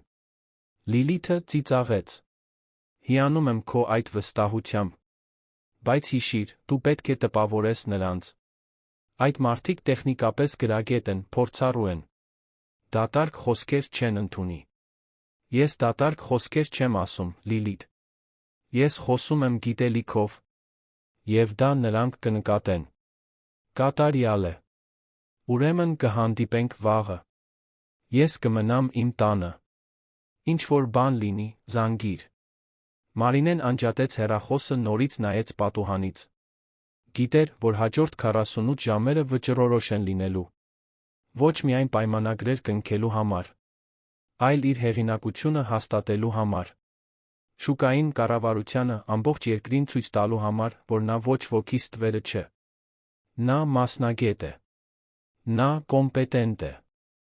Նա, գուցե, ավելի լավն է, քան որը մեկը պատկերացնում էր։ Մինչ Մարինեն պատրաստվում էր Դիլիջանում, Երանում Ռուբենը ապրում էր իր կյանքի ամենավատ շաբաթը։ Այն պահից, երբ լուսանկարը հայտնվեց, երբ Լիլիթը տվեց այդ հարցազրույցը, ճնշումը միայն աճում էր։ Ներդրողները զանգում էին, բացատրություններ պահանջելով։ Գործընկերները հարցեր էին տալիս։ Եվ ամենավատը, մամուլը սկսել էր փորել։ Հելեն Մկրտչյանը, այն համառ լրագրողուհին, հրապարակել էր երկրորդ հոդվածը։ Այս անգամ նա ավելի խորն էր գնացել։ Հելենի հոդվածը սկսվում էր Techvision-ի պատմությունը վերապատմելով, թե ինչպես էր Ռուբենը հիմնադրել ընկերությունը 12 տարի առաջ, թե ինչպես էր աճը կայծակնային եղել, թե ինչպես էր նախագիծ Արածակը, ադապտիվ անվտանգության ալգորիթմը, հեղափոխել շուկան։ Բայց հետո նա սկսում էր անհարմար հարցեր տալ։ Ռուբեն Մանուկյանը կրթությամբ կառավարիչ է։ Նրա փորձառությունը կառավարման վաճառքի ոլորտում է, ոչ թե ծրագրավորման կամ մշակման։ Այսպիսով, ով է իրականում ստեղծել նախագիծ Արածակը։ Techvision-ի նախկին աշխատակիցների հետ զրույցներում ոմանք նշել են, որ Մարինե Ավետիսյանը, Ռուբենի այն ժամանակվա կինը, հաճախ էր երում կոդերի վրա աշխատելիս։ Անանուն մնալ ցանկացող մի աղբյուր բառացի ասել է. Մարինեն լուծում էր բոլոր տեխնիկական խնդիրները։ Երբ ինչ-որ բան փչանում էր, նրան էին կանչում։ Երբ հաճախորդը անհնարին բան էր պահանջում, նա միջոց էր գտնում։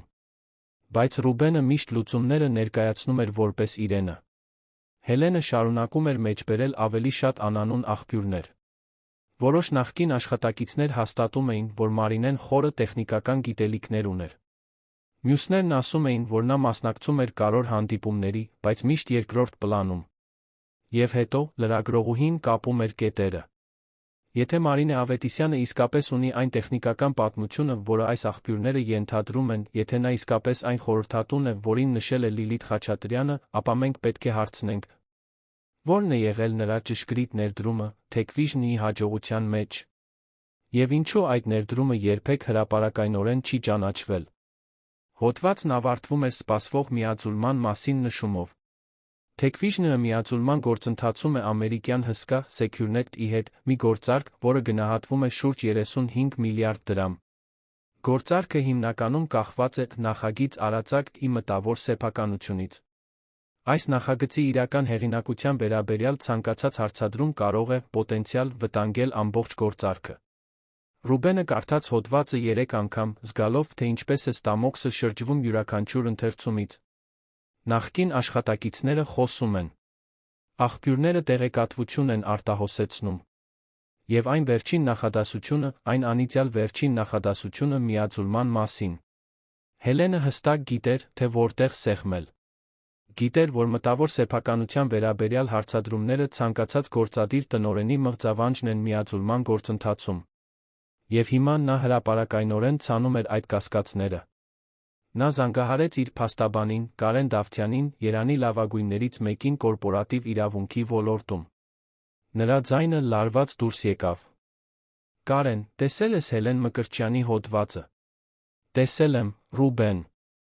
Եվ չեմ ստի, անհանգստացնող է։ Նա պատմություն է ստեղծում։ Նա ստիպում է մարդկանց հարցեր տալ այն բաների մասին, որոնք նրանք երբեք հարց չէին տվել։ Կարող ենք դատի տալ նրան զրպարտության համար, բանսարկության համար։ Կարենը հոգոց հանեց մյուս կողմից։ Տեխնիկապես կարող ենք, բայց դա վատ ռազմավարություն կլինի։ Նախ, նա ոչինչ կատեգորիկ չի պնդել։ Միայն հարցեր է տվել աղբյուրներ մեջ բերել։ Երկրորդ, այս պահին մամուլին դատի տալը կթվա, թե դու փորձում ես ինչ-որ բան թաքցնել։ Եվ երրորդ, անկեղծ ասած, այս մեղադրանքների դեմ լավագույն պաշտպանությունը կլինի, եթե դու ունենաս հստակ ապացույցներ, որ նախագիծ արածակը իսկապես քո ստեղծագործությունն է։ Ռուբենը լռեց։ Ապացույցներ։ Ինչ ապացույցներ։ Նախագիծը մշակվել էր 12 տարի առաջ, փոքրիկ բնակարանում, առանց պաշտոնական կառուցվածքի, առանց պատշաճ փաստաթղթավորման։ Նա մշուշոտ հիշում էր, որ գրել էր որոշ սկզբնական հայեցակարգեր։ Բայց ո՞վ էր իրականում այդ հայեցակարգերը վերածել ֆունկցիոնալ կոդի։ Ո՞վ էր իրականում մշակել բարդ ալգորիթմը։ Նա գիտեր պատասխանը։ Գիտեր, բայց չէր ուզում խոստովանել։ Կարեն, պետք է որ դու հետաքննես։ Պետք է ճշգրիտ իմանամ, թե ինչ ունի Մարինեն։ Փաստաթղթեր, պայմանագրեր, ցանկացած բան, որը կարող է օգտագործվել իմ դեմ։ Նա գաղտնիության համաձայնագիր է ստորագրել, երբ ամուսնացանք, չէ՞։ Նա չի կարող պարզապես գնալ սեփականության իրավունք պահանջել իմ աշխատանքի նկատմամբ։ Մեր աշխատանքի մի փոքր ձայն շշնջաց Ռուբենի գլխում։ Բայց նա անտեսեց։ Կստուգեմ, ասաց Կարենը։ Բայց Ռուբեն, դու պետք է պատրաստ լինես այն հնարավորությանը, որ Մարինեն իսկապես ապացույցներ ունի։ Եթե նա պահել է փաստաթղթեր, պահուստային կրկնօրինակներ, նշումներ, եթե կարողանա ապացուցել, որ նշանակալի մասնակցություն է ունեցել մշակման մեջ, դա կարող է շատ բարդացնել իրավիճակը։ Ռուբենը անջատեց հեռախոսը, իրեն ավելի վատ զգալով, քան նախկինում։ Յուլիան հյուրասենյակում էր, եղունգներն էր կարգի բերում, հսկայական հեռուստացույցով ինչ-որ ռեալիթի շոու էր դիտում։ Նա նայեց նրան ձանձրացած արտահայտությամբ։ Դեռ անհանգստացած ես Մարինեի համար։ Սերս, մոռացիր նրան։ Նա ոչինչ է։ Դու գործադիր տնօրենն ես։ Դու հարուստ ես։ Դու իշխանություն ունես։ Ինչ ունի նա։ Մի նկար հարուստ կնոջ հետ։ Մեծ բան։ Ռուբենը ուզում էր հավատալ դրան։ Ուզում էր իսկապես կարծել, որ Մարինեն սպառնալիք չէ։ Բայց ինչ-որ բան այնձում, որով ամեն ինչ զարգանում էր, նրան խորապես անհանգստացնում էր։ Մարինեն միշտ կանխատեսելի էր եղել։ Միշտ եղել էր նա, ով զիջում էր, ով ընդունում էր, ով լուռ էր մնում։ Բայց հիմա, այդ լռությունը կարծես փոխել էր իր բնույթը։ Կարծես լիցքավորված էր ինչ-որ բանով։ Նպատակով։ Պլանով։ Նա գնաց աշխատասենյակ, միացրեց համակարգիչը, սկսեց փնտրել Tech-Vision-ի հին արխիվներում։ Փնտրում էր ինչ-որ բան, ցանկացած բան, որը կապացուցեր, որ նախագիծ արածակը իր ստեղծագործությունն է։ Գտավ հին շնորհանդեսներ, որտեղ նա հեղինակ էր նշված։ Գտավ պայմանագրեր, որտեղ նա ստորագրում էր որպես գլխավոր մշակող։ Բայց երբ փորձեց գտնել բնօրինակ կոդը, առաջին սագրությունները, սկզբնական նշումները, ոչինչ չգտավ։ Կամ ավելի շուտ, գտավ որոշ ֆայլեր։ Բայց մեծ մասը թվային ստորագրված էր։ Եվ թվային ստորագրությունը իրենը չէր։ Մարինեինն էր։ Ռուբենը զգաց խուճապի սեղմումը։ Թվային ստորագրված ֆայլերը ուժեղ ապացույց էին։ Հաստատում էին հեղինակությունը, հաստատում էին ամսաթիվը, հաստատում էին ամեն ինչ։ Եվ եթե Մարինեն պահել էր կրկնօրինակներ, եթե պահպանել էր պահուստային կրկնօրինակներ, եթե մանրակրկիտ գրառումներ էր պահել այս բոլոր տարիներին, ապա նա ապացույցներ ուներ։ Իրական անհերքելի ապացույցներ, որ Tech-Vision-ի սիրտը, նախագիծ արածակը, իր կողմից չէր ստեղծվել։ Նրա կողմից էր ստեղծվել։ Պետք էր խոսել Մարինեի հետ։ Պետք էր հասկանալ, թե ինչ է նա պլանավորում։ Վերցրեց հեռախոսը, զանգահարեց նրա համարին։ Զանգը ուղիղ գնաց ձայնային փոստ։ Նորից փորձեց։ Նույն բանը։ Հաղորդագրություն ուղարկեց։ Պատասխան չկար։ Կարծես նա անհետացել էր։ Կարծես նա միտումնավոր խուսափում էր կապից։ Ինչը, իհարկե, հենց այն էր, ինչ Մարինեն անում էր։ Հինգշաբթի առավոտյան Մարինեն վաղ արթնացավ Դիլիջանում։ Հագավ էլեգանտ կոստյում, որը Լիլիթն էր օգնել ընտրել։ Մուգ կապույտ բաճկոն, լավ կտրվածքով տաբատ, միջին բարձրության կրունկներով կոշիկներ։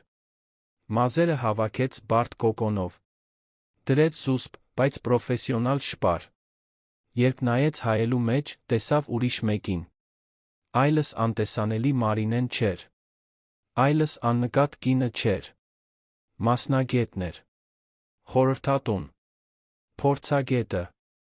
Այն մեկն էր, ով նա միշտ եղել էր ներսում, բայց երբեք թույլ չէր տվել ցույց տալ դրսում։ Լիլիթը նրան վերցրեց հյուրանոցից ՍՊՄ-ով, վարորդի հետ։ Երբ Մարինեն ներս մտավ, Լիլիթը ժպտաց. «Դու կատարյալ ես։ Վստահ, բայց ոչ ամբարտավան։ Պրոֆեսիոնալ, բայց մատչելի։ Հենց այն կերպարը, որ մեզ պետք է»։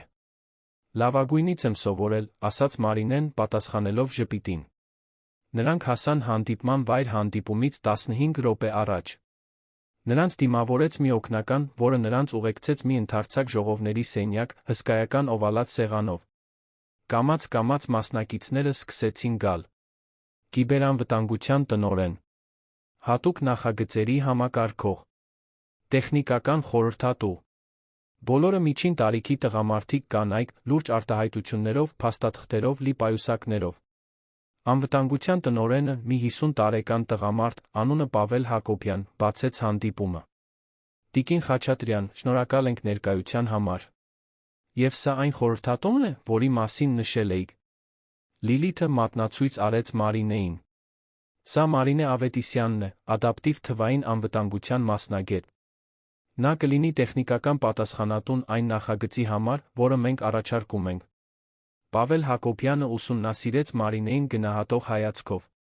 Տիկին Ավետիսյան, հասկանում եմ, որ դուք փորձ ունեք ոլորտում։ Կարող եք մեզ մի փոքր պատմել ձեր պատմության մասին։ Մարինեն խորը շունչ քաշեց։ Ժամանակն էր։ Խոսելու ժամանակը։ Ցույց տալու, թե ով է ինքը։ Իհարկե։ Ես աշխատում եմ թվային անվտանգության ոլորտում 12 տարի։ Իմ մասնագիտացումը ադապտիվ համակարգերն են, այսինքն համակարգեր, որոնք սովորում են ներխուժման փորձերից ավտոմատ կերպով ուժեղանում են։ Ես մշակել եմ Հայաստանում արտրային եղանակով իրականացված այս տեսակի առաջին ալգորիթմը, նախագիծ Արածակը։ Սենյակում լռություն տիրեց։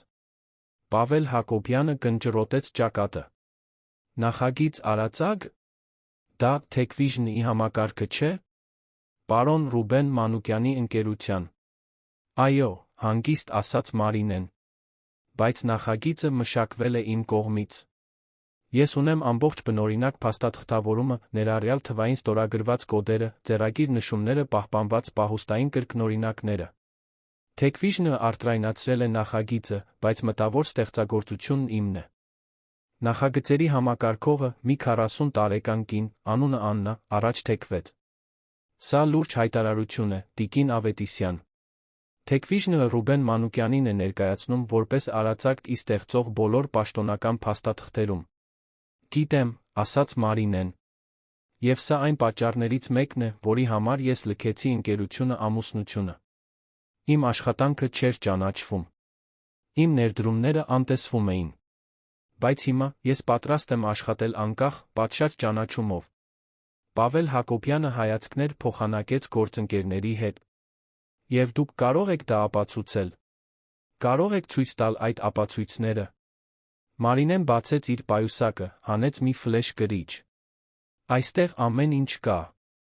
Բնօրինակ կոդեր, ժամանակի դրոշմով թվային ստորագրությամբ։ Սկանավորված նշումների տետր, ամսաթվերով։ Ռուբենի հետ փոխանակված էլ նամակներ մշակման ընթացքում, որտեղ պարզ է, թե ով ինչ էր անում։ Եվ նախկին աշխատակիցների հայտարարություններ, որոնք պատրաստ են վկայություն տալ։ Կարող եք ստուգել։ Պավել Հակոբյանը վերցրեց ֆլեշ գրիչը, միացրեց սեղանի վրայի նոութբուքին։ Սկսեց բացել ֆայլերը։ Մարինեն դիտում էր, թե ինչպես է նա կարդում, ինչպես է ստուգում, ինչպես է նրա արտահայտությունը փոխվում թերահավատությունից զարմանքի, ապա հարգանքի մոտ ինչ-որ բանի։ Նա որոշ ֆայլեր փոխանցեց Աննային տեխնիկական խորհրդատուին։ Բոլորը լուռ կարդում էին։ Վերջապես, Պավել Հակոբյանը հետ հենվեց աթոռին։ Տպավորիչ է։ Տեխնիկական մակարդակը չափազանց բարձր է։ Եվ իսկապես, հեղինակության ապացույցները ամուր են։ Տիկին Ավետիսյան, ինչու դուք երբեք սա հրապարակային չեք դարձրել նախկինում։ Մարինեն զգուշորեն ընտրեց բառերը։ Որովհետև ես հավատում էի, որ ամուսնուս հետ միասին ինչ-որ բան եմ կառուցում։ Հավատում էի, որ նրա հաջողությունը մեր հաջողությունն է։ Բայց երբ նա ընտրեց դավաճանել ինձ, դեն նետել ինձ ամբողջովին ջնջել ինձ պատմությունից, ես հասկացա, որ պետք է պահանջեմ իմ աշխատանքը։ Ոչ վրեժխնդրության համար։ Արդարության համար։ Աննան նայեց Լիլիթին։ Իսկ դուք, տիկին Խաչատրյան, ինչպես եք ներգրավվել սրանում։ Լիլիթը ժպտաց։ Մարինեն ինձ փրկեց գրեթե 1 միլիարդ դրամ կորցնելուց 5 տարի առաջ։ Իմ մի ներդրում փլուզվում էր անվտանգության խափանումների պատճառով։ Թեքվիժնը վարձվել էր լուծելու համար։ Ռուբենը փորձեց ձախողվեց։ Մարինեն էր, որ իսկապես լուծեց։ Մենք կապ ենք պահպանել այդ ժամանակվանից։ Եվ երբ նա վերջերս դիմեց ինձ, խոսելով նոր ընկերություն սկսելու մասին, ես չվարանեցի։ Որովհետև գիտեմ, թե նա ինչի է ընդունակ։ Գիտեմ, որ նա, հավանաբար, երկրի լավագույն ադապտիվ անվտանգության մասնագետն է։ Հանդիպումը շարունակվեց 2 ժամ։ Մարինեն ներկայացրեց տեխնիկական առաջարկը, պետական համակարգերը պաշտպանելու համար։ Բացատրեց բարդ հասկացությունները պարզ ձով։ Պատասխանեց տեխնիկական հարցերին ճշգրտությամբ։ Ցուցադրեց ոչ միայն գիտելիք, այլ իրական, ապրված, փորձարկված փորձ։ Եվ կամաց-կամաց նա տեսավ, թե ինչպես է ներկաների սկզբնական դիմադրությունը վերածվում հետաքրքրության, հիացմունքի, գործարք կնքելու ցանկության։ Երբ դուրս եկան հանդիպումից, Պավել Հակոբյանը ամուր սեղմեց Մարինեի ձեռքը։ Տիկին Ավետիսյան, հաճելի էր։ Մենք պաշտոնապես կուսումնասիրենք առաջարկը, բայց նախապես ասեմ, որ տպավորված եմ։ Կարծում եմ, որ կարող ենք միասին աշխատել։ Մարինեն դուրս եկավ շենքից, զգալով զուսպ էյֆորիա։ Ստացվեց։ Իսկապես ստացվեց։ Նա կարողացավ ցույց տալ իր արժեքը։ Կարողացավ ելալ որպես մասնագետ, ոչ թե նախկին կին։ Կարողացավ անել առաջին կոնկրետ քայլը, վերակառուցելու իր կարիերան սեփական ինքնության ներքո։ Լիլիթը գրկեց նրան մեքենայում։ Դու կատարյալ էիր։ Բացարձակապես կատարյալ։ Նրանք հիացած էին։ Վստահ եմ, որ պայմանագիրը կլինի։ Մարինեն ժպտաց, բայց մտածում էր ուրիշ բանի մասին։ Ռուբենի մասին։ Թե ինչպես այս հանդիպման լուրը կհասնի նրան։ Որովհետև կհասնի։ Գործարար շրջանակներում աշխարհը փոքր է։ Ինչ-որ մեկը կմեկնաբանի։ Ինչ-որ մեկը կնշի, որ Թեքվիժնի գործադիր տնօրենի նախկին կինը թվային անվտանգության ծառայություններ է առաջարկում կառավարությանը։ Եվ որ նա պնդում է, որ նախագիծ արածակ իրական ստեղծողն է։ Ռումբը պատրաստվում էր պայթել։ Եվ Մարինեն անհամբեր սպասում էր։ Նույն օրվա երկրորդ կեսին Ռուբենը հանդիպման էր Securenet-ի ղեկավարների հետ, ամերիկյան ընկերության, որի հետ Թեքվիժնը միաձուլվում էր։ Հանդիպումը տեսակոնֆերանսի միջոցով էր, 3 լուրջ ղեկավարներ հայտնվել էին ժողովների սենյակի մեծ էկրանին։ Քննարկում էին պայմանագրի վերջնական մանրամասները, ինտեգրման ժամկետները, արդյունքում ստացվող նոր ընկերության կառուցվածքը։ Հենց այդ ժամանակ Ռուբենի հեռախոսը թրթռաց։ Դավիթն էր, նրա օգնականը։ Հաղորդագրության մեջ գրված էր միայն. Շտաբ զանգիր։ Ռուբենը ներողություն խնդրեց, դուրս եկավ սենյակից։ Զանգահարեց Դավիթին։ Ինչ է եղել։ Դավիթի ձայնը լարված էր։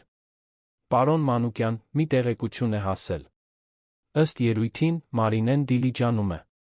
Նա հանդիպումներ է ունեցել նախարարություններում։ Առաջարկում է խորհրդատվական ծառայություններ թվային անվտանգության ոլորտում։ Ռուբենը զգաց, թե ինչպես է հողը տատանվում։ Ինչ։ Դիլիջան։ Նախարարություններ։ Այո, պարոն։ Եվ ավելին կա։ Աղբյուրներն ասում են, որ նա պնդում է, որ նախագիծ արածակ ի ստեղծողն է։ Փաստաթղթեր է ներկայացնում։ Կոդեր։ Ապացույցներ։ Ռուբենի արյունը սառեց։ Ոչ։ Սա չէր կարող տեղի ունենալ։ Ոչ հիմա։ Ոչ միաձուլման մեջտեղում։ Ոչ այն ժամանակ, երբ նա այնքան մոտ էր միլիարդատեր դառնալուն։ Նա չի կարող դա անել։ Մենք գաղտնիության համաձայնագրեր ունենք։ Մենք պայմանագրեր ունենք։ Պարոն, նա կարող է պնդել, որ պայմանագրերը անվավեր էին, քանի որ չէին ճանաչում նրա ներդրումը։ Կամ որ դրանք ստորագրվել են կեղծ պատրվակներով։ Ես իրավական մանրամասները չգիտեմ։ Բայց իմ ունեցած տեղեկատվությամբ նա հրապարակայնորեն գործում է որպես անկախ մասնագետ և օգտագործում է արածակը որպես պորտֆոլիո։ Ռուբենը վերադարձավ ժողովների սենյակ շոկի մեջ։ Փորձեց շարունակել հանդիպումը, բայց չէր կարողանում կենտրոնանալ։ Ամերիկացի ղեկավարները նկատեցին, որ ինչ-որ բան այն չէ։ Պարոն Մանուկյան, ամեն ինչ կարգին է։ Անհանգիստ եք թվում։ Ռուբենը ստիպված ժպտաց։ Ոչ, ամեն ինչ կարգին է։ Պարզապես գործառնական հարց է։ Ոչինչ, որ կազդի միաձուլման վրա։ Բայց դա սուտ էր։ Ամեն ինչ ազդում էր միաձուլման վրա։ Որովհետև միաձուլումը կախված էր մտավոր սեփականության մաքրությունից։ Կախված էր հեղինակության վերաբերյալ հարցադրումների բացակայությունից։ Կախված էր նրանից, որ Ռուբենը լիներ այն, ինչ ասում էր, որ է նախագիծ արածակի հանճարեղ ստեղծողը։ Եվ եթե Մարինեն կարողանար ապացուցել, որ դա ճիշտ չէ, ամբողջ գործարքը կփլուզվեր։ 35 միլիարդ դրամը կգոլորշիանար։ Եվ նա, Ռուբեն Մանուկյանը, կբացահայտվեր որպես խարդախ։ Որպես մեկը, ով գողացել է սեփական կնոջ աշխատանքը ներկայացրել որպես իրենը։ Երբ հանդիպումն ավարտվեց, Ռուբենը մնաց սենյակում մենակ։ Ձեռքերը դրեց գլխին, փորձելով մտածել։ Ռազմավարության կարիք ուներ։ Պետք էր վերահսկել այս իրավիճակը, մինչ այն ամբողջովին դուրս կգար վերահսկողությունից։ Նորից զանգահարեց փաստաբանին։ Կարեն, Մարինեն Դիլիջանում է։ Ներկայանում է որպես արածակի ստեղծող։ Փաստաթղթեր է ցույց տալիս կառավարությանը։ Սա ընկերության սեփականությունն է։ Սա գաղտնի է։ Կարող ենք նրան իրավականորեն կանգնեցնել։ Կարենը մի պահ լռեց։ Ռուբեն, անկեղծ կլինեմ։ Եթե նա իսկապես ապացույցներ ունի, որ ստեղծել է արածակը, եթե նա երբեք պաշտոնապես չի ճանաչվել կամ փոխհատուցվել դրա համար, նա իրավունքներ ունի։ Իրավական բարոյական իրավունքներ։ Մենք կարող ենք փորձել դատական միջոցներ, բայց անկեղծ ասած, դա էլ ավելի շատ ուշադրություն կգրավի։ Հանրային սկանդալ կդառնա։ Մամուլը կհիանա։ Եվ վերջում, եթե նրա ապացույցները ամուր լինեն, դու մինույն է կպարտվես։ Ապա ինչ անեմ, բղավեց Ռուբենը։ Նստեմ այստեղ նայեմ, թե ինչպես է նա ոչնչացնում այն ամենը, ինչ ես կառուցել եմ։ Դու ես կառուցել, հանգիստ ասաց Կարենը, թե։ Դուք եք կառուցել։ Սա այն հարցն է, որը դատարանները կտան։ Եվ դու պետք է դրան ազնիվ պատասխան ունենաս։ Ռուբենը անջատեց հեռախոսը, կատաղած։ Հեռախոսը շպրտեց սեղանին։ Արդար չէր։ Նա քրտնաջան աշխատել էր։ Նա զոհաբերել էր։ Նա ընկերությունը մեծացրել էր։ Մարինեն պարզապես օգնել էր։ Պարզապես նպաստել էր։ Նա չէր կարող պարզապես հիմա հայտնվել ուզենալ ամեն ինչ վերցնել։ Չէր կարող։ Բայց խորքում, իր մտքի փոքրիկ ազնիվ մասում, Ռուբենը գիտեր ճշմարտությունը։ Գիտեր, որ Մարինեն պարզապես օգնական չէր եղել։ Գիտեր, որ նա էական էր։ Գիտեր, որ առանց նրա Թեքվիժնը երբեք գոյություն չէր ունենա։ Բայց դա ճանաչելը, դա խոստովանելը, կնշանակեր ոչնչացնել այն կերպարը, որը նա ստեղծել էր իր մասին։ Կնշանակեր ընդունել, որ նա երբեք այն հանճարը չի եղել, որը բոլորը կարծում էին։ Եղել է պարզապես վաճառողը։ Գեղեցիկ դեմքը։ Ընկերության դեմքը։ Բայց ոչ գլուխը։ Եվ այդ ճշմարտությունը Ռուբենը աճող սարսափով գիտակցեց, պատրաստվում էր բացահայտվել։ Եվ երբ բացահայտվեր, ոչ մի փող, ոչ մի փաստաբան, ոչ մի սուտ չէր կարող նրան փրկել։ Դիլիջանում Մարինեն ընտրում էր Լիլիթի հետ մի հանգիստ ռեստորանում, լճի տեսարանով։ Երկուսը խոսում էին հաջորդ քայլերի, հաջորդ օրվա հանդիպումների, նոր ընկերության կառուցվածքի մասին, որը նրանք ստեղծում էին։ Բայց մի պահ Լիլիթը լրջացավ։ Մարինե, դու գիտես, որ սա տգեղանալու է, չէ՞։ Ռուբենը հանգիստ չի ընդունի։ Նա կպայքարի։ Կփորձի ոչնչացնել քո հեղինակությունը։ Ամեն ինչ կանի, իր պատմությունը պահպանելու համար։ Մարինեն մի կում գինի խմեց, նայելով դրսի մութ լճին։ Գիտեմ։ Եվ պատրաստ եմ։ Որովհետև նրա մեջ տարբերությունը, Լիլիթ, այն է, որ ես ճշմարտությունն ունեմ իմ կողմից։ Իսկ ճշմարտությունը, ի վերջո, միշտ հաղթում է։ Կարող է երկար տել։ Կարող է ցավոտ լինել։ Բայց միշտ հաղթում է։ Լիլիթը ժպտաց։ Դու ավելի ուժեղ ես, քան ես պատկերացնում էի։ Երբ մի քանի ամիս առաջ դիմեցիր ինձ, կարծեցի, թե դու պարզապես դավաճանված կին ես, որը վրեժ է փնտրում։ Բայց դու դա չես։ Դու կին ես, որը արդարություն է փնտրում։ Եվ դա շատ ավելի հզոր է։ Մարինեն գլխով արեց։ 12 տարի ես անտեսանելի էի, որովհետև կարծում էի, որ դա է ճիշտը։ Կարծում էի, որ նրա երազանքին աջակցելը բավարար է։ Բայց սովորեցի, որ լռությունը առաքինություն չէ, երբ դա նշանակում է ջնջել ինքդ քեզ։ Սովորեցի, որ կարող ես առատաձեռն լինել, առանց հիմար լինելու։ Կարող ես սիրող լինել, առանց ոտքի կոխան լինելու։ Եվ սովորեցի, որ երբեմն ամենահզոր բանը, որ կարող ես անել, պարզապես ճշմարտությունը պատմելն է։ Քո ճշմարտությունը։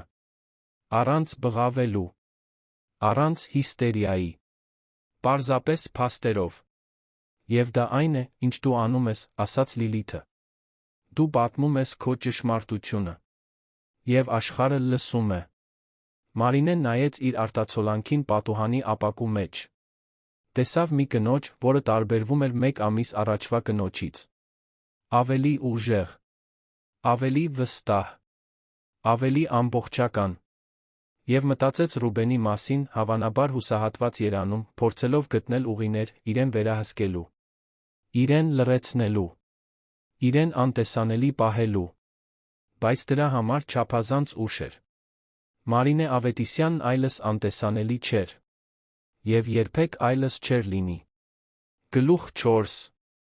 Լուսանկարի բացահայտումից հետո երկրորդ շաբաթը բերեց հետանքներ, որոնք ոչ ոք, բացի Մարինեից, չէր կանխատեսել։ Դիլիջանի հանդիպումները գրեթե անմիջապես պտուղներ տվեցին։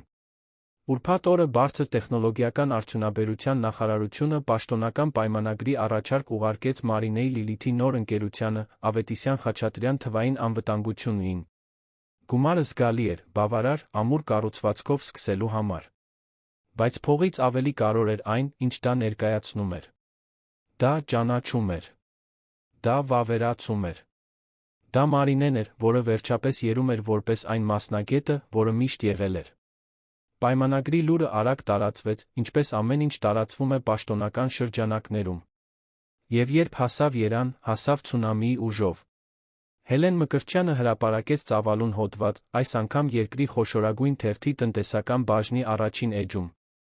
Վերնագիրը կործանարար էր։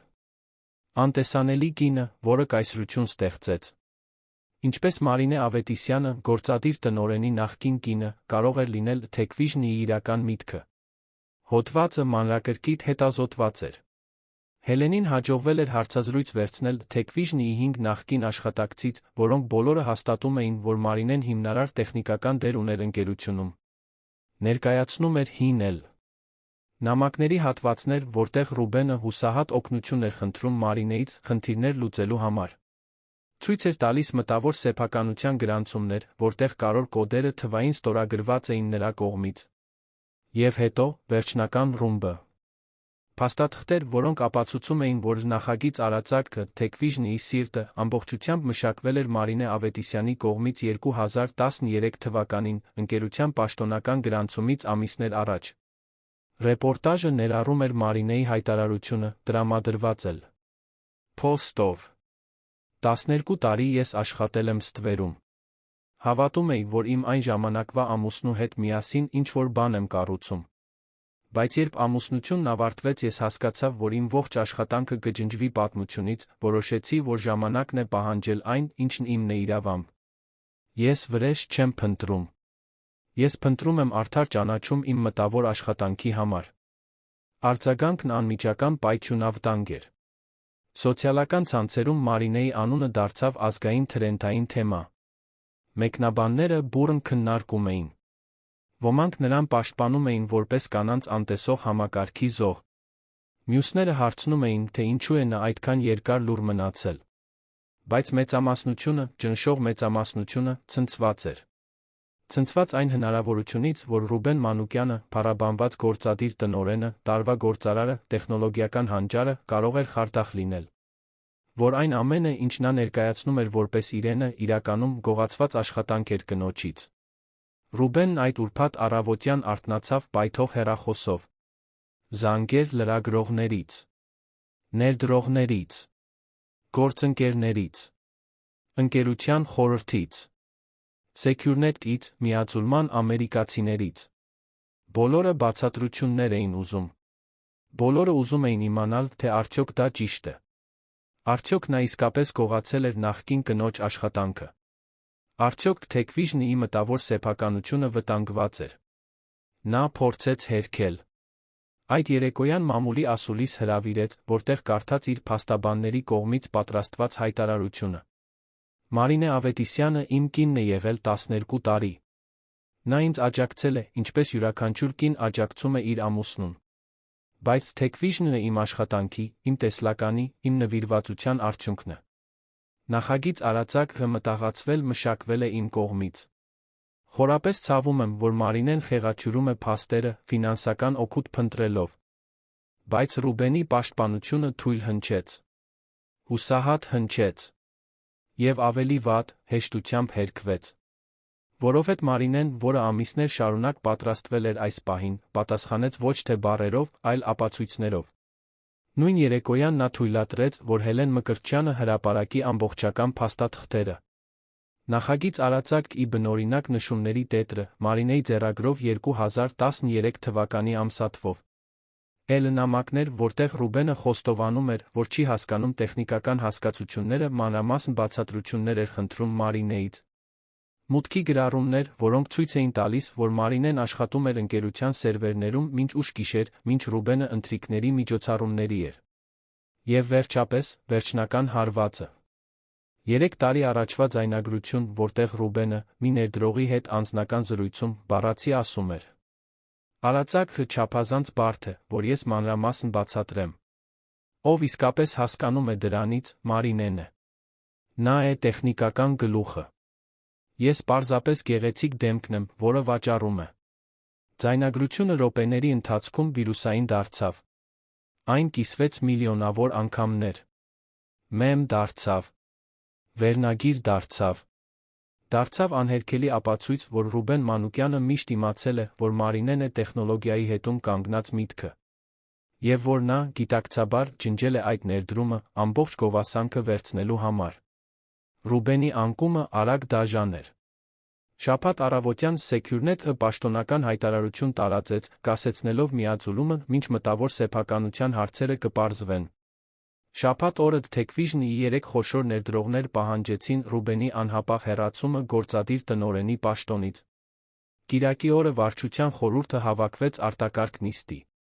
Եվ երկուշաբթի օրը Ռուբեն Մանուկյանը պաշտոնապես հեռացվեց իր հիմնադրած ընկերությունից, վատ վարքի, մտավոր սեփականության ոչ պատշաճ յուրացման ներդրողների դեմ խարդախության մեղադրանքներով։ Մամուլը լուսաբանեց ամեն ինչ արյան ծարավով։ Ռուբենի լուսանկարները, որտեղ նա դուրս էր գալիս Թեքվիժնից անձնական իրերով տուփը ձեռքին, զարդարում էին թերթերի շապիկները։ Տնտեսական մեկնաբանները վերլուծում էին գործը, օգտագործելով այն որպես օրինակ, թե ինչպես են ստի վրա կառուցված ընկերությունները ի վերջո փլուզվում։ Յուլիան, ինֆլուենսերը, 3 օրով անհետացավ սոցիալական ցանցերից, երբ վերադարձավ, հայտարարություն հրապարակեց, որ ինքը Ռուբենը որոշել են առանձին ճանապարհներով գնալ։ Նրա պատեհապաշտությունը գրեթե ծիծաղելի էր։ Երբ փողը վերջացավ, սերն էլ վերջացավ։ Մարինեն հետում էր ամեն ինչին կենտրոնի բնակարանից, բավարարվածության մելանխոլիայի խառնուրդով։ Բավարարվածություն, որովհետև արդարությունը վերականգնվում էր։ Մելանխոլիա, որովհետև խորքում նա երբեք չէր ուզել ոչնչացնել Ռուբենին։ Պարզապես ճանաչում էր ուզում։ Ճշմարտություն էր ուզում։ Բայց Ռուբենը իր ամբարտավանությամբ իրականությունը խոստովանելուց հրաժարվելով ստիպել էր առճակատումը։ Եվ պարտվել էր։ Երեքշաբթի օրը Մարինեն անսպասելի այցելու ունեցավ։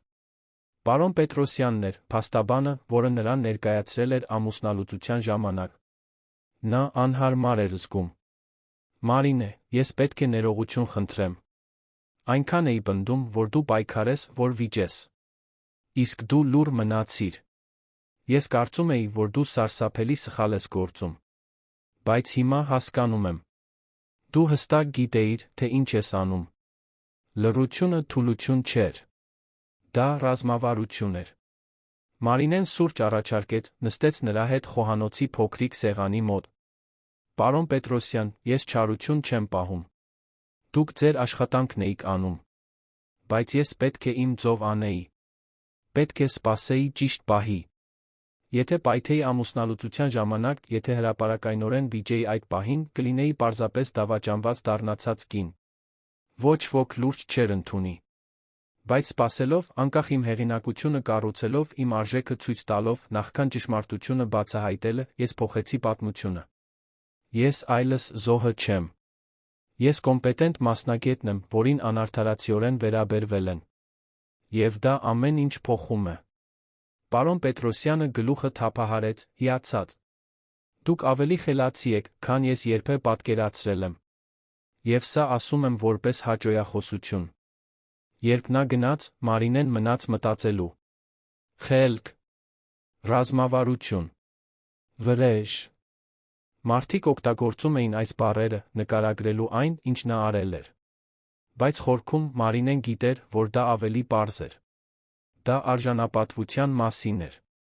Դա չընդունելու մասին էր, որ իրեն ջնջեն։ Դա պայքարելու մասին էր այն ճանաչման համար, որին արժանի էր, բայց դա անել խելացի, ոչ թե էմոցիոնալ ձով։ Չորեքշաբթի օրը տեղի ունեցավ մի բան, որը Մարինեն չէր սպասում։ Նա նամակ ստացավ Ռուբենից։ Դա առաջին անգամն էր, որ նա փորձում էր ուղիղ կապ հաստատել այն պահից, երբ ամեն ինչ պայթեց։ Նամակը երկար էր, խառը, տատանվում էր ինքնախղճահարության զայրույթի մեջ։ Մարինե, դու ոչնչացրիր ամեն ինչ։ Այն ամենը, ինչ մենք միասին կառուցել էինք։ Ընկերությունը փլուզվում է։ Ներդրողները փախչում են։ Իմ հեղինակությունը ոչնչացված է։ Եվ ինչի՞ համար։ Ապացուցելու համար, որ դու խելացի։ Ես։ Ինձ պատժելու համար, որ առաջ եմ գնացել։ Ես գիտեմ, որ քո հանդեպ սխալ եմ գործել։ Գիտեմ, որ դավաճանությունը սարսափելի էր։ Բայց դա չի արդարացնում մի ամբողջ ընկերություն ոչնչացնելը, աշխատակիցներին ազատելը, երազանքները փչացնելը։ Դու պետք է այդքան ատեիր ինձ։ Մարինեն կարդաց նամակը 3 անգամ։ Հետո պատասխանեց։ Դա կարճ պատասխան էր, բայց յուրաքանչյուր բառը կշռադատված էր։ Ռուբեն, ես ոչինչ չեմ ոչնչացրել։ Դու ես ոչնչացրել։ Ոչնչացրիր, երբ ընտրեցիր դավաճանել ինձ։ Ոչնչացրիր, երբ որոշեցիր ջնջել իմ ներդրումը։ Ոչնչացրիր, երբ կայսրություն կառուցեցիր ստի վրա։ Ես պարզապես լույս աշխարհ բերեցի ճշմարտությունը։ Եվ եթե ճշմարտությունը ոչնչացրեց այն, ինչ դու կառուցել էիր, գուցե դա այն պատճառով է, որ այն, ինչ դու կառուցել էիր, ամուր չէր։ Այն հիմնված էր գողության, յուրացման, ուրիշի աշխատանքը անտեսելու վրա։ Ինչ վերաբերում է ատելությանը, ոչ։ Ես քեզ չեմ ատում։ Իրականում, խղճում եմ։ Խղճում եմ, որովհետև դու քո կողքին ունեիր մեկին, ով քեզ սիրում էր, ով աշխատում էր քեզ համար, ով քո հաջողությունն էր ուզում։ Եվ դու դա դեն նետեցիր։ Դեն նետեցիր էգոյի, ամբարտավանության, կարծելով, թե իմ կարիքը չունես։ Հիմա դու բացահայտեցիր ամենավատ ձով, որ միշտ կարիք ես ունեցել։ Եվ որ առանց ինձ, դու այն հանճարը չես, որը կարծում էիր, թե ես։ Դու պարզապես միջակ մարդ ես, որը բախտ է ունեցել ամուսնանալ փայլուն մեկի հետ, հիմարություն դա չգնահատելու։ Նա ուղարկեց նամակը արգելափակեց նրա հասցեն։ Այլս կապ չէր ուզում։ Այլս կարիք չուներ։ Ասել էր այն ամենը, ինչ պետք էր ասել։ Հաջորդ շաբաթների ընթացքում Մարինեի կյանքը ամբողջովին փոխվեց։ Ավետիսյան Խաչատրյան թվային անվտանգությունը պաշտոնապես հիմնադրվեց, գրասենյակներով Երանում Վանաձորում։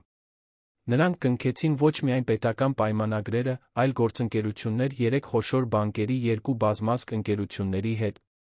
Պահանջարկը հսկայական էր։ Եվ Մարինեն, այժմ ճանաչված որպես երկրի թվային անվտանգության խոշորագույն մասնագետներից մեկը, ղեկին էր։ Նա վարձեց փոքր, բայց չափազանց որակյալ թիմ։ Երիտասարդ փայլուն ծրագրավորողներ, որոնց նա անձամբ մենթորություն էր անում։ Ստեղծեց ընկերական մշակույթ, հիմնված ճանաչման թափանցիկության վրա։ Բոլորը գնահատվում էին իրենց կատարած աշխատանքի համար։ Բոլորը արժորվում էին։ Դա այն ամենի հակառակն էր, ինչ նա ապրել էր Techvision-ում։ Լիլիթը դարձավ ոչ միայն գործընկեր, այլ իսկական ընկերուհի։ Երկուսը ներդաշնակ աշխատում էին, համատեղելով Մարինեի տեխնիկական տեսլականը Լիլիթի բիզնես գիտելիքների հետ։ Եվ միասին նրանք կառուցեցին ինչ-որ ամուր, ինչ-որ իրական բան, որը կախված չէր ստից կամ որը մեկին ջնջելուց։ Ինչ վերաբերում է Techvision-ին, ընկերությունը մտավ վերակառուցման գործընթացի մեջ։ Խորհուրդը նշանակեց նոր գործադիր տնօրեն, մի փորձառու կին, որը եկել էր մի մեծ տեխնոլոգիական ընկերությունից։ Եվ մի շրջադարձով, որը Մարինեն չէր սպասում, բայց որը գաղտնի նրան բավարարում էր, խորհուրդը դիմեց նրան։ Նրանք ուզում էին պաշտոնապես գնել նախագիծ արածակի իրավունքները։ Ուզում էին կարգավորել իրավիճակը։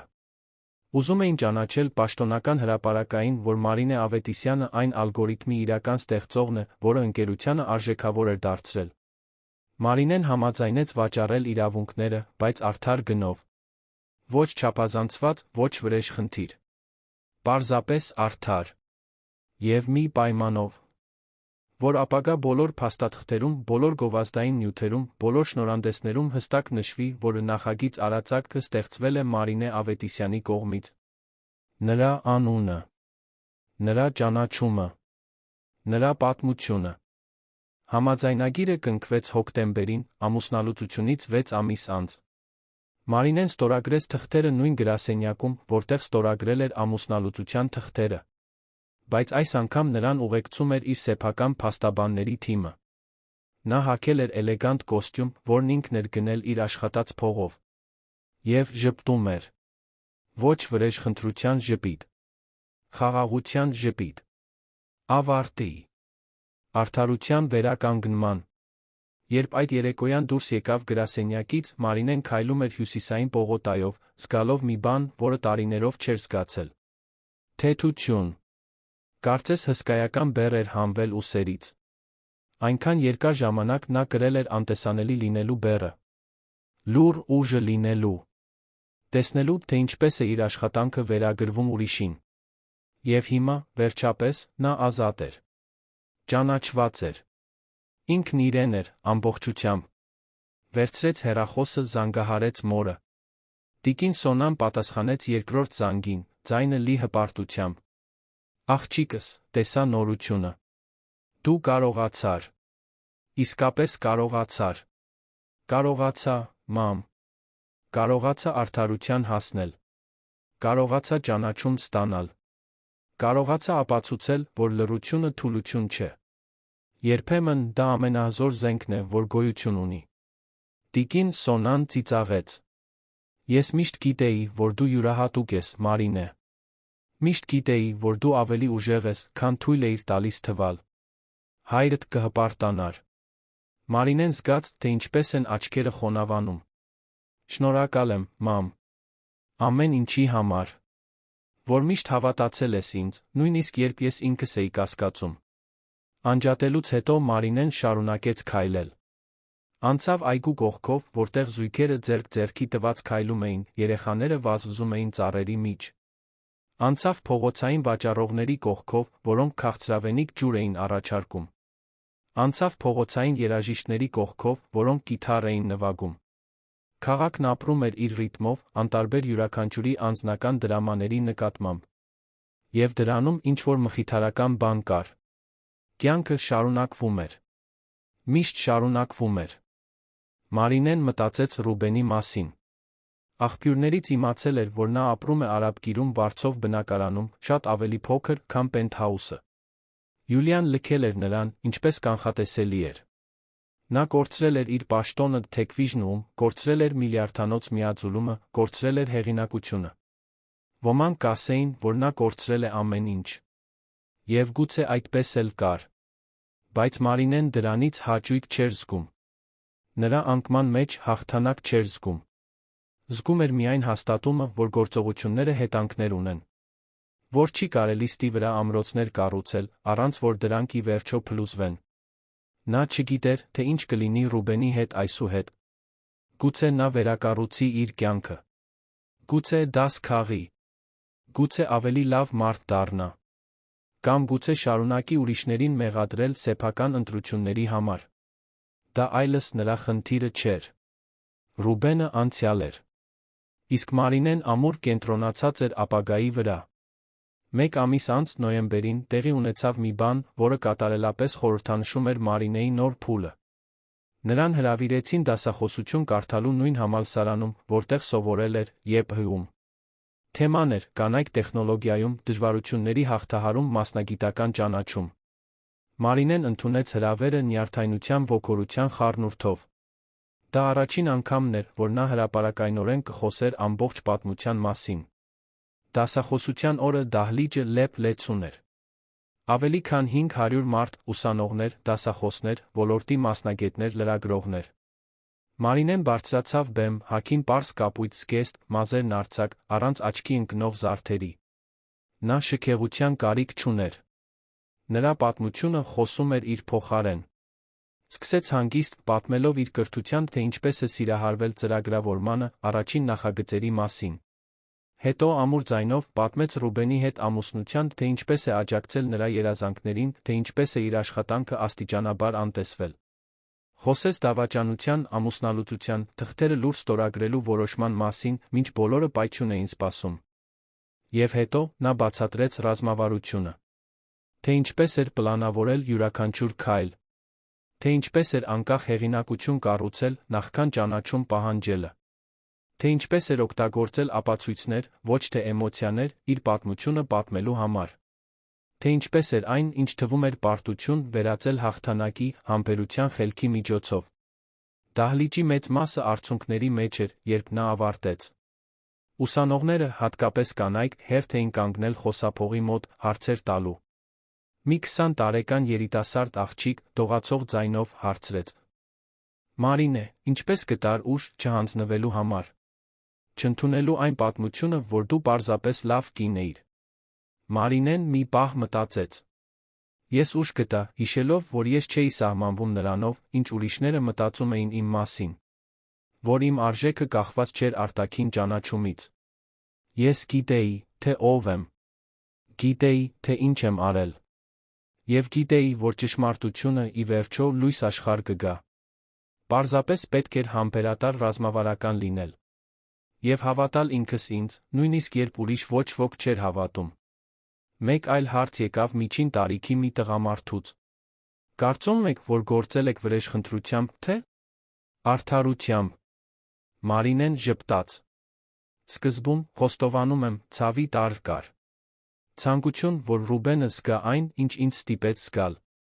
Բայց երբ պլանավորում էի, հասկացա, որ դա նրա մասին չէ։ Դա իմ մասին է։ Իմ աշխատանքը պահանջելու մասին։ Թույլ չտալու, որ տարիների նվիրվածությունը ջնջվի։ Այսպիսով, այո, դա արդարություն էր։ Արդարություն ոչ թե պատժելու իմաստով, այլ հավասարակշռելու իմաստով։ Յուրաքանչյուրին դնելու այն տեղը, որին արժանի է։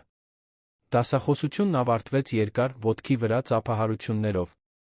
Մարինեն իջավ բեմից, շրջապատվեց մարդկանցով, որոնք ուզում էին լուսանկարվել, խորհուրդ հարցնել, շնորհակալություն հայտնել պատմությունը կիսելու համար։ Եվ յուրաքանչյուր դեմքի վրա նա տեսնում էր սեփական պայքարի արտացոլանքները։ Կանայք, որոնք աշխատում էին ավելի քիչ կոմպետենտ տղամարդկանց ստվերում։ Մասնագետներ, որոնց աշխատանքը վերագրվում էր ուրիշներին։ Մարդիկ, որոնք կասկածում էին սեփական արժեքին, որովհետև աշխարհը նրանց չէր ճանաչում։ Եվ Մարինեն համբերությամբ առատաձեռնությամբ խոսեց յուրաքանչյուրի հետ։ Լսեց պատմություններ։ Խորհուրդներ տվեց։ Կիսվեց ոչ միայն իր հաղթանակով, այլ այն դասերով, որոնք սովորել էր։ Որովհետև վերջում նա հասկանում էր, որ իր պատմությունը միայն իրենը չէր։ Դա բոլոր անտեսված մարդկանցն էր։ Բոլոր նրանց, ովքեր քրտնաջան աշխատում են առանց ճանաչման։ Բոլոր նրանց, ովքեր պետք է ուժ գտնեն, պահանջելու իրենց տեղը մի աշխարհում, որը պնդում է նրանց ջնջել։ Երբ վերջապես դուրս եկավ համալսարանից, արդեն գիշեր էր։ Երանը լուսավորված էր, շենքերը փայլում էին մութ երկնքի ֆոնին։ Մարինեն տաքսի վերցրեց տուն։ Ոչ այլս Վահագնի թաղամասի շքեղ պենթհաուս։ ոչ էլ կենտրոնի համեստ բնակարան։ Հիմա նա ապրում էր Կասկադի տարածքում գտնվող ընդարձակ լոֆթում, հին վերանորոգված շենքում, հսկայական պատուհաններով շատ կանաչով շրջապատված։ Դա իր տարածքն էր։ Իր տեղը։ Գնված իր աշխատած փողով։ Ձավորված այնպես, ինչպես իրեն էր դուր գալիս։ Առանց որե մեկի հետ խորհրդակցելու։ Առանց ուրիշի ճաշակին հարմարվելու։ Նա մտավ լոֆթ, միացրեց մեղմ լույսերը, թեյ պատրաստեց։ Նստեց հարմարավետ բազմոցին պատուհանի մոտ, նայելով քաղաքի լույսերին։ Վերցրեց հեռախոսը, տեսավ հաղորդագրություններ Կարինեից, մորից, Լիլիթից, ընկերուհիներից։ Բոլորը շնորհավորում էին դասախոսության համար, ասում, որ տեսել են տեսանյութերը սոցիալական ցանցերում, որ հպարտ են։ Մարինեն պատասխանեց յուրաքանչյուրին, սիրով երախտագիտությամբ։ Հետո մի որոշ ժամանակ լուռ մնաց։ Միայն ինքը, տաք թեյը դրսի քաղաքը։ Եվ մտածեց, թե որքան տարօրինակ է կյանքը։ 1 տարի առաջ նա ամուսնացած էր, անտեսանելի, դժբախտ, առանց լիովին գիտակցելու սեփական դժբախտության խորությունը։ Կարծում էր, թե երազանք է ապրում։ Կարծում էր, թե Ռուբենին աջակցելը բավարար է։ Կարծում էր, թե սերը նշանակում է ջնջել ինքդ քեզ։ Բայց դավաճանությունը, որքան էլ ցավոտ լիներ, ի վերջո ազատագրում էր եղել։ Այն ստիպել էր Մարինեին նայել ինքն իրեն։ Հարցականի տակ դնել այն, ինչ ընդունել էր այնքան երկար ժամանակ։ Հասկանալ, որ ավելիին է արժանի։ Եվ այդ գիտակցումը փոխել էր ամեն ինչ։ Հիմա, հետ նայելով, Մարինեն դառնություն չէր զգում։ Երախտագիտություն էր զգում։ Երախտագիտություն, որ բացահայտել էր իր ուժը։ Որ ապացուցել էր իրեն նախքան որևէ մեկին, որ ինքը ընդունակ է։ Որ փայլուն է։ Որ ոչ ոքի կարիք չունի իր արժեքը հաստատելու համար։ Որովհետև արժեքն այնտեղ էր, միշտ եղել էր, սպասելով պարզապես ճանաչվելու։ Եվ լռությունը, այն լռությունը, որը բոլորը մեկնաբանել էին որպես թուլություն, բացահայտվել էր որպես ամենահզոր զենքը։ Որովհետև լռության մեջ Մարինեն պլանավորել էր։ Լռության մեջ ռազմավարություն էր մշակել։ Լռության մեջ կառուցել էր սեփական հաղթանակի հիմքերը։ Եվ երբ վերջապես խոսեց, երբ վերջապես բացահայտվեց, աշխարհը այլ ընտրություն չուներ, քան լսել։ Որովհետև դա հիստերիա չէր։ Դա անվերահսկելի էմոցիա չէր։ Դա ճշմարտություն էր։ Սառը, փաստաթղթավորված, անհերքելի։ Մարինեն վերջացրեց թեյը, պահեց բաժակը, անջատեց լույսերը։ Գնաց ննջասենյակ, պառկեց հարմարավետ մահճակալին։ Եվ երկար ժամանակվա մեջ առաջին անգամ խորը քնեց։ Առանց մղձավանջների։ Առանց անհանգստության։ Առանց այն ծանրության կրծքում, որը գրել էր տարիներ շարունակ։ Քնեց խաղաղ։ Որովհետև վերջապես, նա խաղաղ էր ինքն իր հետ։ Հաջորդ օրը, ուրբաթ, Մարինեն վաղ արթնացավ։ Հանդիպում ուներ նոր հաճախորդի հետ, մի խոստումնալից ստարտափ, որը անվտանգության խորհրդատվության կարիք ուներ։ Հագնվեց, սուրճ խմեց, ստուգեց էլ։ Նամակները։ Սովորական աշխատանքային առավոտ էր։ Բայց մինույն ժամանակ արտասովոր էր։ Որովհետև դա իր աշխատանքն էր։ Իր ընկերությունը։ Իր անունը։ Իր ճանաչումը։ Տնից դուրս գալիս նա կանգ առավ դռան մոտ հետ նայեց։ Գեղեցիկ հարմարավետ լոֆթը։ Այն կյանքը, որը կառուցել էր միայնակ։ Եվ ժպտաց։ Դա պատմության ավարտը չէր։ Սկիզբն էր։ Մարինե Ավետիսյանի կյանքի սկիզբը, ինչպիսին նա իրականում էր։ Ոչ որպես ստվեր։ Ոչ որպես կին։ Ոչ որպես անտեսանելի ուժ։ Այլ որպես հարգված մասնագետ։ Որպես ուժեղ կին։ Որպես ամբողջական մարդ։ Եվ եթե այս ամենի մեջ մի դաս կար, մտածեց Մարինեն, փակելով դուռը, դա սա կլիներ։ Լռությունը կարող է հզոր լինել։ Բայց միայն այն դեպքում, երբ դա ընտրություն է, ոչ թե պարտադրանք։ Միայն այն դեպքում, երբ դա ռազմավարություն է, ոչ թե հաշտվողականություն։ Եվ միայն այն դեպքում, երբ այն ուղեկցվում է սեփական արժեքի անսասան համոզմունքով։ Որովհետև վերջում Մարինեն չհաղթեց, ոչնչացնելով Ռուբենին։ Նա հաղթեց, լինելով այն, ինչ միշտ եղել էր, բայց այժմ դա աշխարհին ցույց տալու քաջությամբ։ Եվ դա, գուցե, ամենաքաղցր հաղթանակն էր։